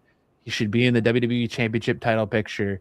He's an amazing talent, and the fact that they put him with the Vision is just hurting him. They need a mouthpiece, so they kind of need him. Yeah, but he's not. It's doing him no service. He's hurt now, so it's like, all right, cool. But he's still there as a mouthpiece. There wasn't much in stories, for the dirt sheets this week. I looked; it was kind of quiet. But the Enzo stuff, the big cast coming in, that they're spoiling a lot of the return to some people. Like we don't know, and we'll see. We'll see that. So the rumors are still swirling around that Paul Heyman is going to become the general manager of SmackDown. So, I told you, I fully expect Nick Aldis tomorrow night on SmackDown to relinquish, because they're already talking about how Adam Pearce is going to be instated as the interim GM of SmackDown again tomorrow night. So I think he's going to fully revoke or recede his GM status to become an active wrestler to be able to face Gunther at SummerSlam. Yep, no, you're right. I think so. Not sure if this was talked about, but I'm not sure if you saw the tweet from Moose that he's leaving TNA. I did not see that. When was that? I didn't see that. Is he being released, or? I think his contract's up, so I'm not sure where he's going to go, or if he's just going to retire. But there's also the rumor that Keith Lee's retiring as well. Keith Lee said that himself. He is retiring. Okay. And he's divorced from Michin. Michin divorced. Yeah, Keith Lee hasn't wrestled in like 3 years. He hasn't wrestled since COVID. Yeah. But those are pretty much the most news I saw so far. Yeah. I was kind of surprised by the whole Moose thing, though. Well, it's a slow news week when people are choosing to talk about Michin and Keith Lee getting divorced. Yeah. You know what? Moose at one time was eyed by the WWE too to come. They need big guys in the WWE right now. They don't have that many big guys. He did work in NXT for a couple stints. Do you bring Moose in and just have him be like Bobby Lashley 2.0? Is that what you're gonna do? I think it's a better spear than Bobby, but that's just me. He's a better what than Bobby? Better spear. Well, the spear's everybody's got a spear now. I know. But all the performance of the said spear. I mean, my big question is, do you guys see that since Moana is bombing, the live action Moana is bombing, and The Rock is all but been ousted as a Hollywood draw, the speculation has started with him coming back to WWE all of a sudden? Hey. Yeah, maybe. So who knows what's going to be done with that. But all right, that's all you got for the dirt sheets this week? That's what I got, yeah. All right, now it's time for our 3 count. Before we get into the 3 count, do you guys want to do our picks for Saturday Night Main Event? Yeah, let's do the picks. Yeah, let's do that. I thought we were going to do any picks on that. I thought that we were just going to go because I don't think it was going to be a big time thing. Wait the SummerSlam. Those are the picks. But Saturday Night Main Event, like I said, the only thing I can see changing hands is the women's tag team championships. It's not that nobody asked for these live action flips. They didn't. I think they misstepped with Moana because they just had Moana 2 in theaters. I want to say last year it was last year.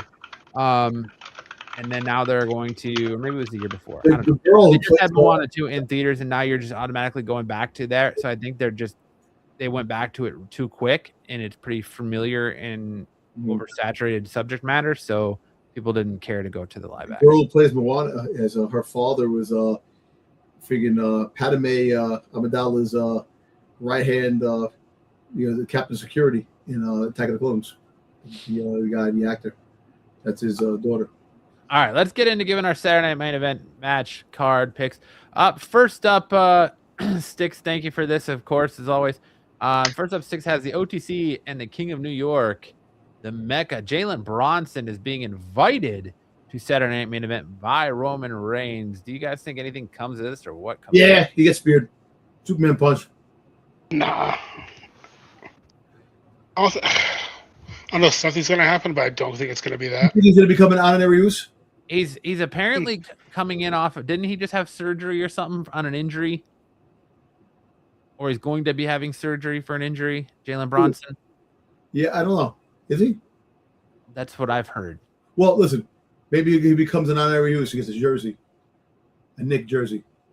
I mean, that's possible because Roman Reigns did send him a title belt when the Knicks won the championship. With his signature. With his signature on it, yes. So I think that maybe Roman Reigns is just he's just going there to acknowledge Jalen Brunson. Yeah. Or he's gonna try and do this thing where, I wonder if it's gonna be like maybe Jey Uso did with that rapper at Mania where they got in a confrontation. Maybe it's gonna be where Roman Reigns calls him out and Roman Reigns tries to big dog him and make Jalen Brunson acknowledge Roman as the one true champion in New York or something like that. It's just going to be some kind of like fucking dick measuring ego pissing contest is kind of what I'm getting the feeling of. I just think somebody's going to come out, confront Jalen and Roman, and that's going to be it. And of course, the person that comes is going to get their ass beat by Roman. That's it. You're going to have Tyrese Halliburton come out and confront both of them since he's a big WWE guy. And what's his name from the Pacers, the guy, what's the guy? Tyrese Halliburton. Yeah. I'm sorry. Literally what I just said, Dom. I'm sorry. Dude, my mind is a shot, man. I'm burnt, man. It's all good. But no. Yeah, I'm gonna say nothing comes of this. You just acknowledge them, and that's it. Yeah, I don't think it's a throw. It's just because they're in New York and Danhausen's being a big thing there. Be a part of it's just showcasing Jalen Brunson in New York City. Yeah, probably. He probably acknowledged. You probably give him. Maybe he gave him the belt. Maybe you'll see the belt and give it to him on TV. Like they'll redo the belt thing. It's just nice, a nice little global handy for the new king of New York. Winning the championship. So I agree. We're all in agreement that nothing's happening with this. I'm still. Sticks thinks that. No, never mind. I'll get to there because I read his pick wrong. So, all right. Moving on. Danhausen versus JD McDonough. No disqualification. I didn't know this was a no disqualification match all of a sudden. Yeah. Sticks is picking Danhausen. He thinks that Jalen Bronson is going to interfere in this match. How do you see this match going, Eric? I think it's going to be Danhausen. And with the interference of Dom, Cardona is going to come out to even the playing field. And this is JD's still cursed. Danhausen's going to win. And this is where Dirty Dom gets his mind wiped and he becomes good. What about you, Dom? How do you think this is going? I think Danhausen wins. Danhausen wins exactly with Matt coming out to help, or you could have an appearance of Enzo Amore coming out, to do something. That's where I'm going. I'm going Danhausen picking up the victory. Dirty Dom's going to get involved, and Enzo Amore is going to come out. So we got the same thing with just different people, huh? Yeah. There's going to be interference in this match. We all know it. Oh, yeah. Yes, no DQ. When Danhausen is on the phone with someone, and he's like, I've got back up in New York, and he's a real one. I mean, come on. Yeah. Yeah. So you're gonna hear that. You're soft or slappy. You're gonna hear that fucking smoker's voice go off, and Enzo's gonna come out to make the save, and he's gonna make Dominic Mysterio eat defeat. Yeah. So. Yep. All right, Danhausen is across the board. We're all Danhausen and across the board. Danhausen. Bayley versus Lyra Valkyria. Here's an interesting thing with this match. Explain to me why they basically just took Bayley's split personality gimmick and just gave it to Lyra. Yes. They had Lyra come in and get Bayley out of that persona just for Lyra to take over that persona. It made no sense. She's like the crazy bird lady from Home Alone 2. She actually looked like the friggin' Ring coming out of the well. The way she was dressed on Monday night. Got her clothes and all. Yeah. The blue hair. So, Bayley versus Lyra Valkyria. I'm going to go with Bayley here. She's on the way. Her contract is up soon. I think Bayley is going to start getting a lot of attention because WWE is going to want to resign her. So I think she's going to start getting a big push. I'm going to take Bayley over Lyra here. I will counterattack and take Lyra. I think Lyra wins. Styx is taking Bayley as well. You're taking Lyra. What about you, Eric? I am taking Lyra with the assistance of Tatum Paxley. Oh, you think Tatum Paxley is going to come get involved, huh? Oh, nice. She hasn't been seen ever since she lost, and that's the only way I can think of it right now. Well, actually, no, she's been seen. She's been seen in NXT. She's been in the picture. She got speared. Yeah, wasn't she on NXT last week? Yeah, she's been there. She was in the gauntlet match or Fatal 4-Way or whatever it was for the Women's North America Championship. Yeah, yeah. That's right. Yeah, so she's been. I think that I'm just saying that since Reina now took her out after the show went off. Well, I actually look. I'm gonna look at it this way. I don't think there's gonna be interference in the match. I think it's just gonna be a straight out, and Lyra's gonna win. She's gonna try to Bayley's gonna talk to her. Then she's gonna okay, and then all of a sudden she's gonna freaking take out Bayley after she gets Bayley's guard down. She's gonna do crocodile tears. Yeah. Yep. Crocodile tears. All right, so I'm taking Bayley. Styx is taking Bayley, and Dom and Eric are both on Lyra. But Eric's going for that extra with Lyra via interference from Tatum Paxley. Next up, we have Paige and Brie Bella versus Fatal Influence, Fallon Henley and Lainey Reed for the Women's WWE Tag Team Championship. I will go first on this. They can lose their belts. Freaking goddamn Fatal Influence is going to win. Fallon Henley and Lainey Reed, they're going to win. They're going to beat them. And this is what's going to happen because Brie Bella is going to be coming out. Not Brie, Nikki Bella. Nikki Bella comes out. Yep, that's exactly where I was going, that they're going to lose this belt because Nikki Bella is rumored to be close to being coming back, and it's a great way for them to have Paige and Brie break up, and then you're going to get that Brie and Nikki heel turn where they're going to turn on Paige after they lose the belts. So yeah, I'm taking Fatal Influence as well. So I wish I can enjoy you guys' optimism because I really want Fatal Influence to win. I just know that Paige and Brie Bella are going to keep being champions probably until SummerSlam. I'm right there with you because you call right back to nobody loses a championship on Saturday event. But I think they're going to lose the belts on here. I think that because this is the only championship that's on the line. Because think about it. They're going to think about it. It's a snooze fest. You got to have some kind of excitement. You had a shocker that they lose the belts. To be honest, this whole again. Here goes my negativity. This whole night is going to be a fucking snooze fest for me. Listen, look, they lose the belts, right? They go to SummerSlam to fight. This is where friggin' Nikki comes out. Nikki's going to come out in SummerSlam and take out Paige. And that's what's going to have that problem. But they're going to lose, and they're gonna refight them in SummerSlam. They're going to fight them in SummerSlam, and that's where Nikki comes back and, like I said, takes her out. I can see it happening. Mm-hmm. That's just how I feel. Yeah, I mean, I'm right there with you. Like, I want to be like, yeah, you're right. I just, do you really think that there's enough play here to replay this match at SummerSlam? Because the next, if it's a wonk finish, then yes. It's a no-brainer that Fatal Influence is going to win these titles, unless JC Jane gets involved and Nikki comes back to even him. That's the thing.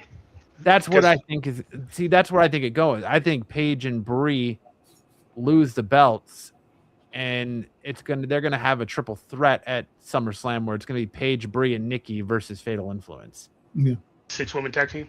Yeah, and that's where the Bellas attack Paige. Yeah, that's when they turn on Paige, because Paige will eat the pin or something. But that's where I'm at, man. I don't know. I don't know which way to go on this one, because your gut tells you nobody loses championships and nobody loses champions. But sometimes I think they got to spice things up. They know it's not a good event. It's Madison Square Garden. They're gonna have some kind of assignment.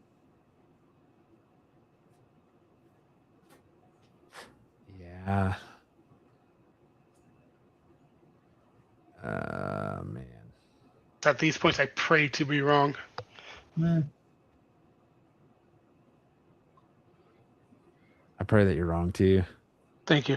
But all right, I'll lock it in with Fatal Influence winning. I'll eat it. I'll make my triumphant victory at SummerSlam. It's all right. Then we have Cody Rhodes and CM Punk versus Sami Zayn and Gunther in a tag team match. Well, we all know it's going to be CM Punk and Rhodes winning because Nick Aldis is going to attack Gunther. Yeah, I agree. I think I'm going to take Cody Rhodes and CM Punk over Sami Zayn and Gunther as well. I think we're all on agree on this then. Yep. It's a wash. It is a wash. Question is, where does Sammy go from here, though? Yeah, you see, that's the thing. With Sammy, he's the wild card. Like, who is he going to face unless Randy Orton comes back? Well, where you gonna put Randy though? Because he has Sammy at SummerSlam.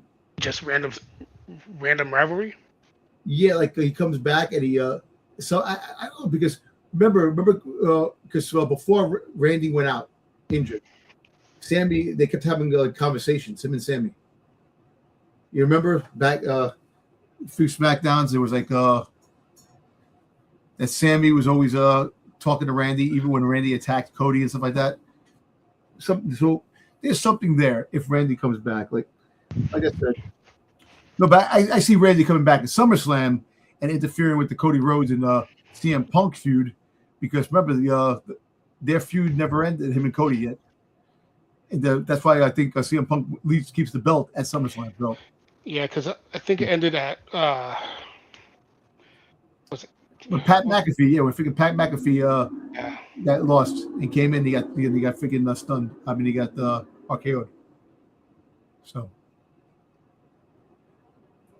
but Nick Aldis is definitely interfering with Gunther. Oh, 100%. 100%. All right, that's our Saturday main event picks.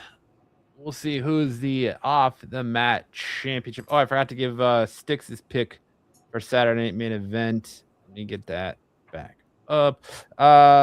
Styx is picking Rhodes and Punk, and Styx also took Fatal Influence. So, okay, there you go. Styx says Sammy needs to go on a buzzsaw tour through the roster leading into WrestlePalooza or Survivor Series against whoever the champion is at the time. Yeah, maybe. I see Sammy winning Money in the Bank. Yeah. Either Money in the Bank. Maybe that's how you get Sammy back in the Bloodline storyline. Is you have Sammy win Money in the Bank, and maybe he tries to surprise cash in on Roman and fails. Yeah, could be. Maybe you have that down the road. I don't know. It can go many ways, but that'd be that'd be too much. That's too much good storytelling for creatives to freaking to work on. Too much effort. Yeah, too much effort. Exactly. Feeble minds. All right, now we're going to get into our 3 count where we give our recap of this week in professional wrestling with our best moments, worst moments, and what were they thinking most of the night. And we're going to start with Friday Night SmackDown from last Friday, and we'll kick it to Eric. Eric, do you want to give us your best moment, worst moment, and what were they thinking moment of the night from Friday Night SmackDown last week? Trying to recollect.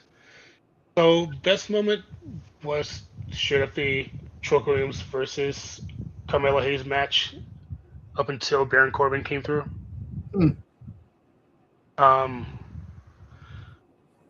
Worse because they have a good chemistry and they put on a pretty damn good match. Worst moment, just still this whole feud with Jade Cargill and her baddies with Charlotte and Alexa. Right now it's really doing nothing for me, and it's just leading up to nowhere. Well, scratch that. I'll put that in what were they thinking? Because, like I said, it's going nowhere. Worst segment was the promo with CM Punk and Cody Rhodes. That was just a boring ass promo. I'm sorry. It was just so stale. Yeah, that's my what were they thinking is really they're giving us this Cody Punk match with no build up, no stakes, no nothing. It was just tossed together and like literally Cody Rhodes coming out and CM Punk sitting here like slobbering all over this other talent, and he's just like, say when. All right, well, we got our championship match for SummerSlam. Right. You know, it was like you found the prize at the bottom of a Cracker Jack box. Like there was nothing to it. There's a prize in every box. Yeah. My worst moment of the night was having to look at that eyesore that is Trick Williams' belt. I don't mind it. In the return of Baron Corbin. Never-ending story. And then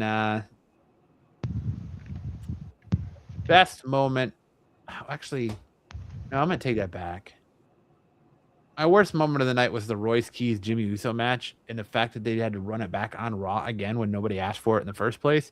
I did like the promo. I did like their promo though. The promo was fine, but their match was whatever.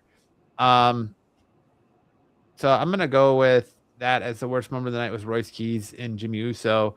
And I'll say the best moment of the night was the return of Baron Corbin, just so Eric can't say that I'm negative on Baron Corbin. I'm just saying negative in general. What you got, Dom? Well, my best moment on SmackDown. It's like the best and worst moment. The Jimmy Uso versus Royce Keys, but also when Solo came in and made believe he was with the Bloodline. And then that's on Raw though. Yeah, that happened on Raw. The Raw. Okay, I'm sorry. What happened to Raw? You see, that's why you got the two converge like that, and then you get completely lost on what happened on what show. All right, so I got an even better one. I like the interaction with Finn Balor and CM Punk.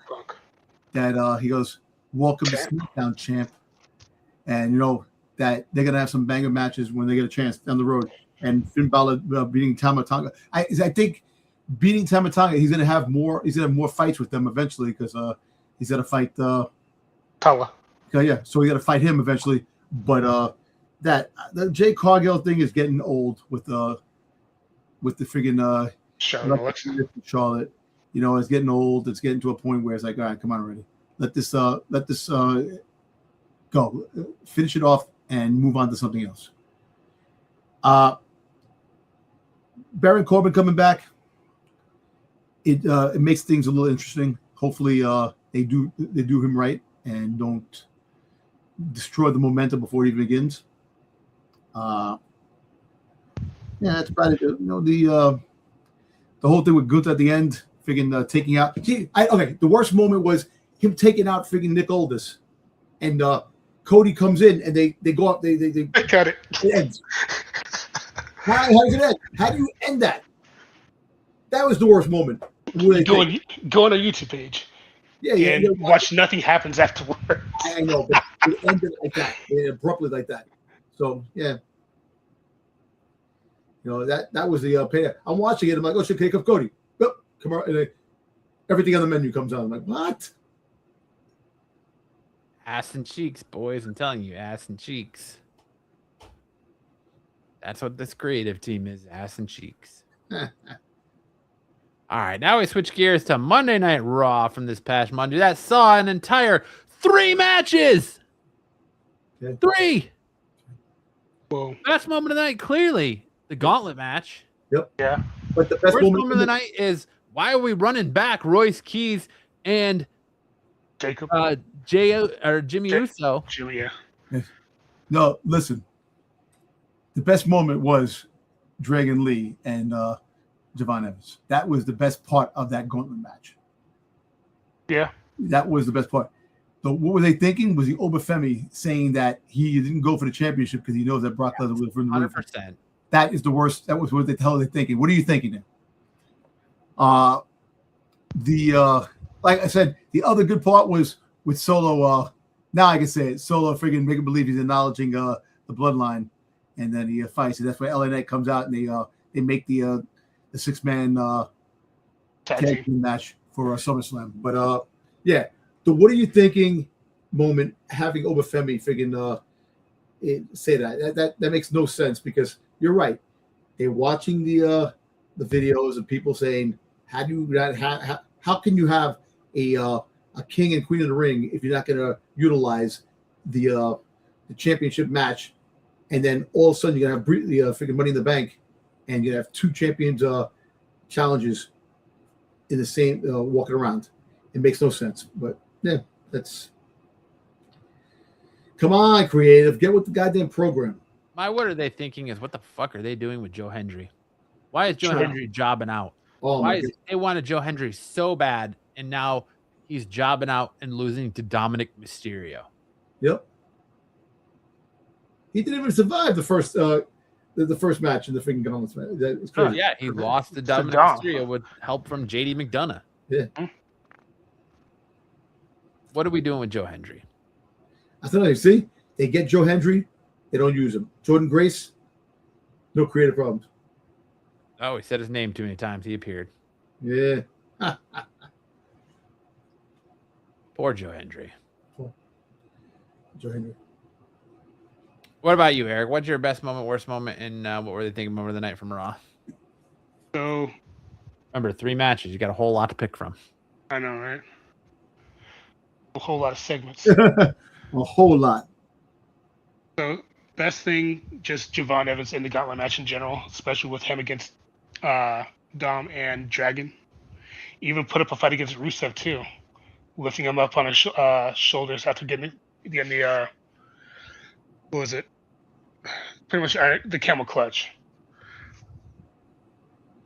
Then worst moment is just a straight up, hey, here's a Jimmy Uso versus Royce Keys match again at a fucking commercial break out of nowhere. Right? Yeah. Oh, we gotta play this recap to see what happened led to this match. What were they thinking? Yeah, I gotta agree about the whole giving up the championship match to fight Brock Lesnar. Yep. Because that's just a wasted spot now. But yes, people still get mad if they gave it to Jey Uso.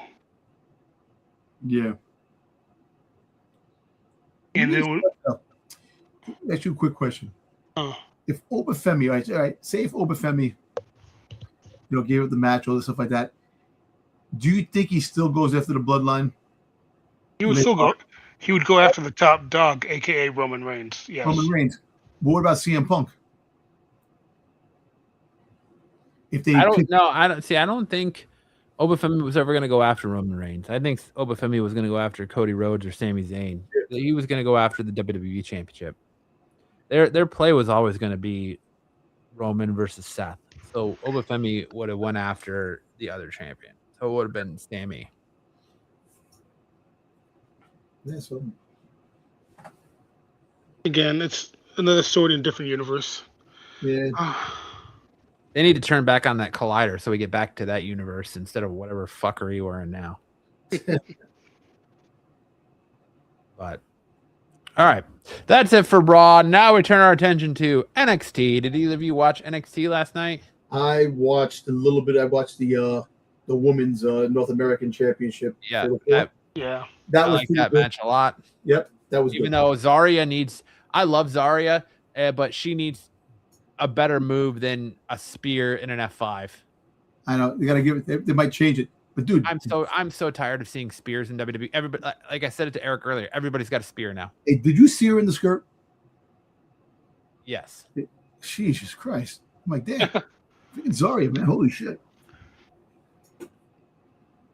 And we have too many people in NXT that have identical names. Zarya, is he? I know. Lizzie Dame, Lizzie Rain. Who else? You have Kalani Armstrong and Kalani Jordan. Yeah, exactly. Change their names. Do something. It's Callie Armstrong and Kalani Jordan. They should have a girl's name. You have Kiana James. Yeah. And Kalani Jordan. Like, there's just too many names that sound similar. Should have BBL Torres. Some shit like that. Jesus.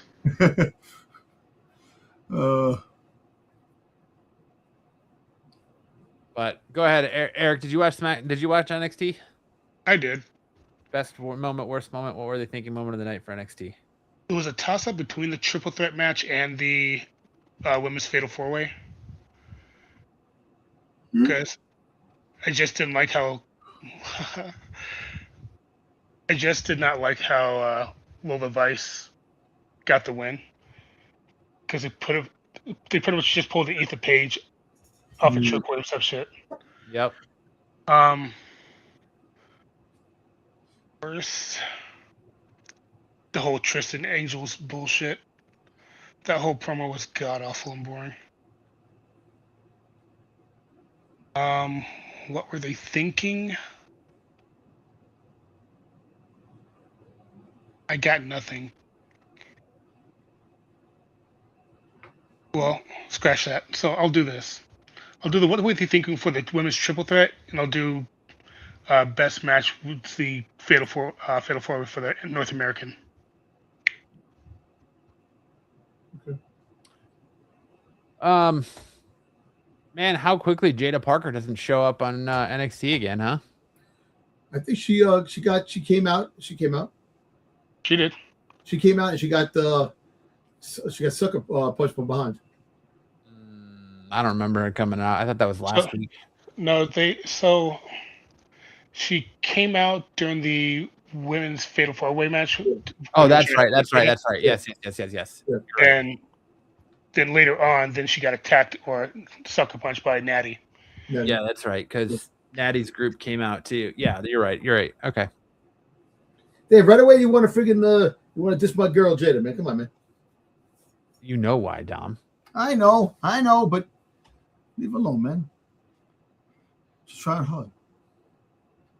She needs to figure it out. Yeah, I know. Hopefully she figures it out. Hopefully she gets called to the main roster down the road. All right. Do you have a worst moment? What were they thinking moment of the night for NXT? You said? All right. No, you. Oh, me? Yeah, you. Oh shit. Not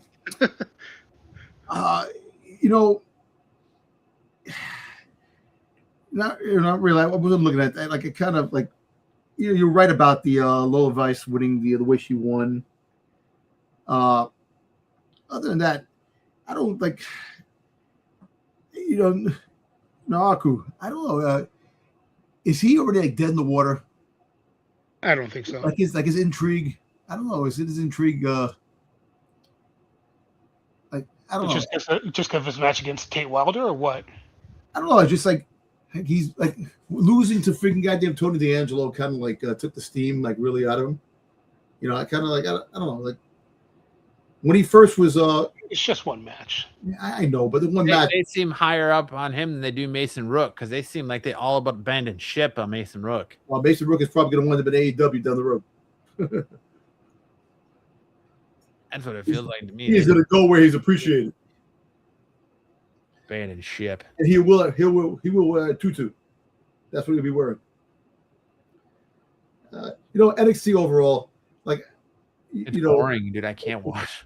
It's not like it was. I understand, but it still has some entertaining. You know what the crazy thing is, when you watch Raw and SmackDown, and then you watch NXT, you're like, oh yeah, this is why this is NXT, and that's the thing, because you're the big extravaganza of Raw and SmackDown, and then you go, all right, the minor leagues, NXT. But don't get me wrong, there's good matches, there's some good stuff in there, but you can see the quality. The quality is so different compared to those big shows. I went to watching NXT religiously to watching it in clips like I used to do SmackDown. I just don't find any, but there's nobody in NXT I find interesting. And bless Nikita Lyons' heart because she's trying, but she is. Oh, she is trying, and I think she's gonna get called. She's one of the call-ups that they're talking about. Probably after SummerSlam. Like Zarya and Tatum Paxley are really the only two women in NXT right now that are interesting to me. Because they're interesting characters. Yeah. No, in Matt's mind, Zarya is hot. And I will not hide that I think she's hot, but I think she's an interesting character. I liked her feud. Once they finally got her away from Sol Ruka and she's kind of opened up a little bit now, she's way more interesting. But it's just the fact is that her moves, like we were talking about the moves, I understand her moves, the F5, yeah, she needs a better moveset. She can't just be the female Brock Lesnar. / Goldberg. Or / Roman Reigns. Yeah.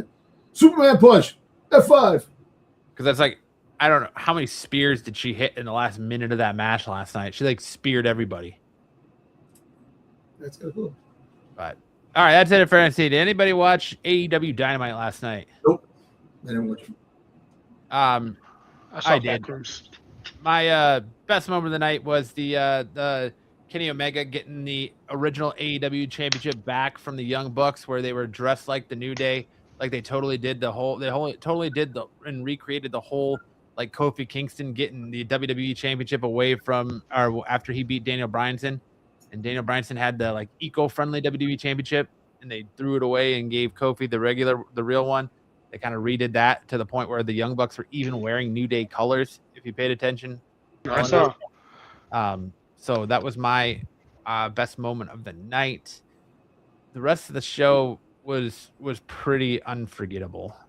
Pretty forgettable. Sorry, not unforgettable. Pretty forgettable.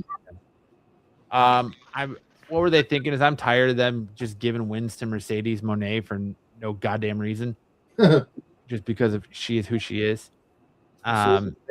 And Darby Allin winning over Brian Cage. I love Darby Allin. He's one of my favorite performers in AEW, but him being Brian Cage is ridiculous because in any other time and place, Brian Cage would fucking pick his teeth with Darby Allin. But since neither one of you watched Dynamite, we'll end it right there. And that's it. That's our show this week. Thank you all so much for hanging out.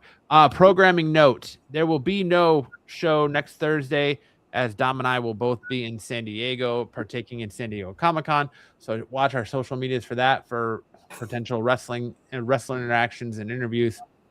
Maybe we'll get to shake hands with Danhausen or get a quick interview with Danhausen or something. We'll see what happens there. But no show next Thursday as we will be in San Diego. So join us the following week where we'll be doing our SummerSlam predictions. So yeah, if you want more professional wrestling goodness, you can check us out here every Thursday night. So make sure to hit that like button, hit that subscribe button. If you want more for Dom, check him out tomorrow night over on Renovision on the Qualified. Qualified is off tomorrow. They're not on tomorrow. Okay, so no Qualified tomorrow. Then you can catch Dom and I Saturday night for SNS. We'll be talking San Diego Comic-Con and everything that came out big in pop culture this week. And you can catch us here all week too. If you are like a good majority of our viewers and you are into comic books and professional wrestling, please make sure to head to your comic book shop and pick up Do a Powerbomb. I know it is a re-release. Daniel Warren Johnson's Do a Powerbomb. It was re-released. They're trying to put all 7 issues into 3, so it is a double-sized issue. Do a Powerbomb is one of the best professional wrestling comic books out there. So if you're into comics, head to your local comic shop and pick up Do a Powerbomb. But that's it for us. Eric, tell the people what you got going on, where they can find you as well. Plan to do a couple streams probably on Friday or Saturday at twitch.tv/FireLordSombra. Watching my old clips on YouTube at FireLordSombra. And pretty much, if you want to chat with me, I'm on Twitter. Same handle. He's on X. Yeah, make Twitter. sure to head on over to twitch.tv FireLordSombra and give Aaron a sub up to Aaron or Eric. I said Aaron. Too many E-nays in my life, man. But yeah, head on over there to twitch.tv/FireLordSombra and give Eric a follow and check out his streams if you're a video game player. Got so much content and more over there. But that's going to do it for us this week on Off the Mat. I hope you guys enjoyed the show. Have a great week. Enjoy Saturday, my event. Saturday, if that's even possible. Enjoy SmackDown tomorrow night. And Dom, send us out with some words of wisdom, my friend. I just want to put a shout out to people. Be safe out there with the fires that are going on in Canada. You know, hopefully they get under control, and prayers to people out there that are definitely that need it. The air quality here in New York City sucks at the moment because it's at a dangerous index. So just be careful out there. You know, don't try to do anything strenuous out there because the breathing is difficult. But be safe, and Matt, let's be safe on our journey to San Diego this week and next week. Yes, sir. All right. Well, that's going to be it. If you guys are in San Diego and you see us, please make sure to say what's up, say hello, all that jazz. We're excited to do it. And on that note, have a great week, and we'll see you guys in 2 weeks for our SummerSlam predictions.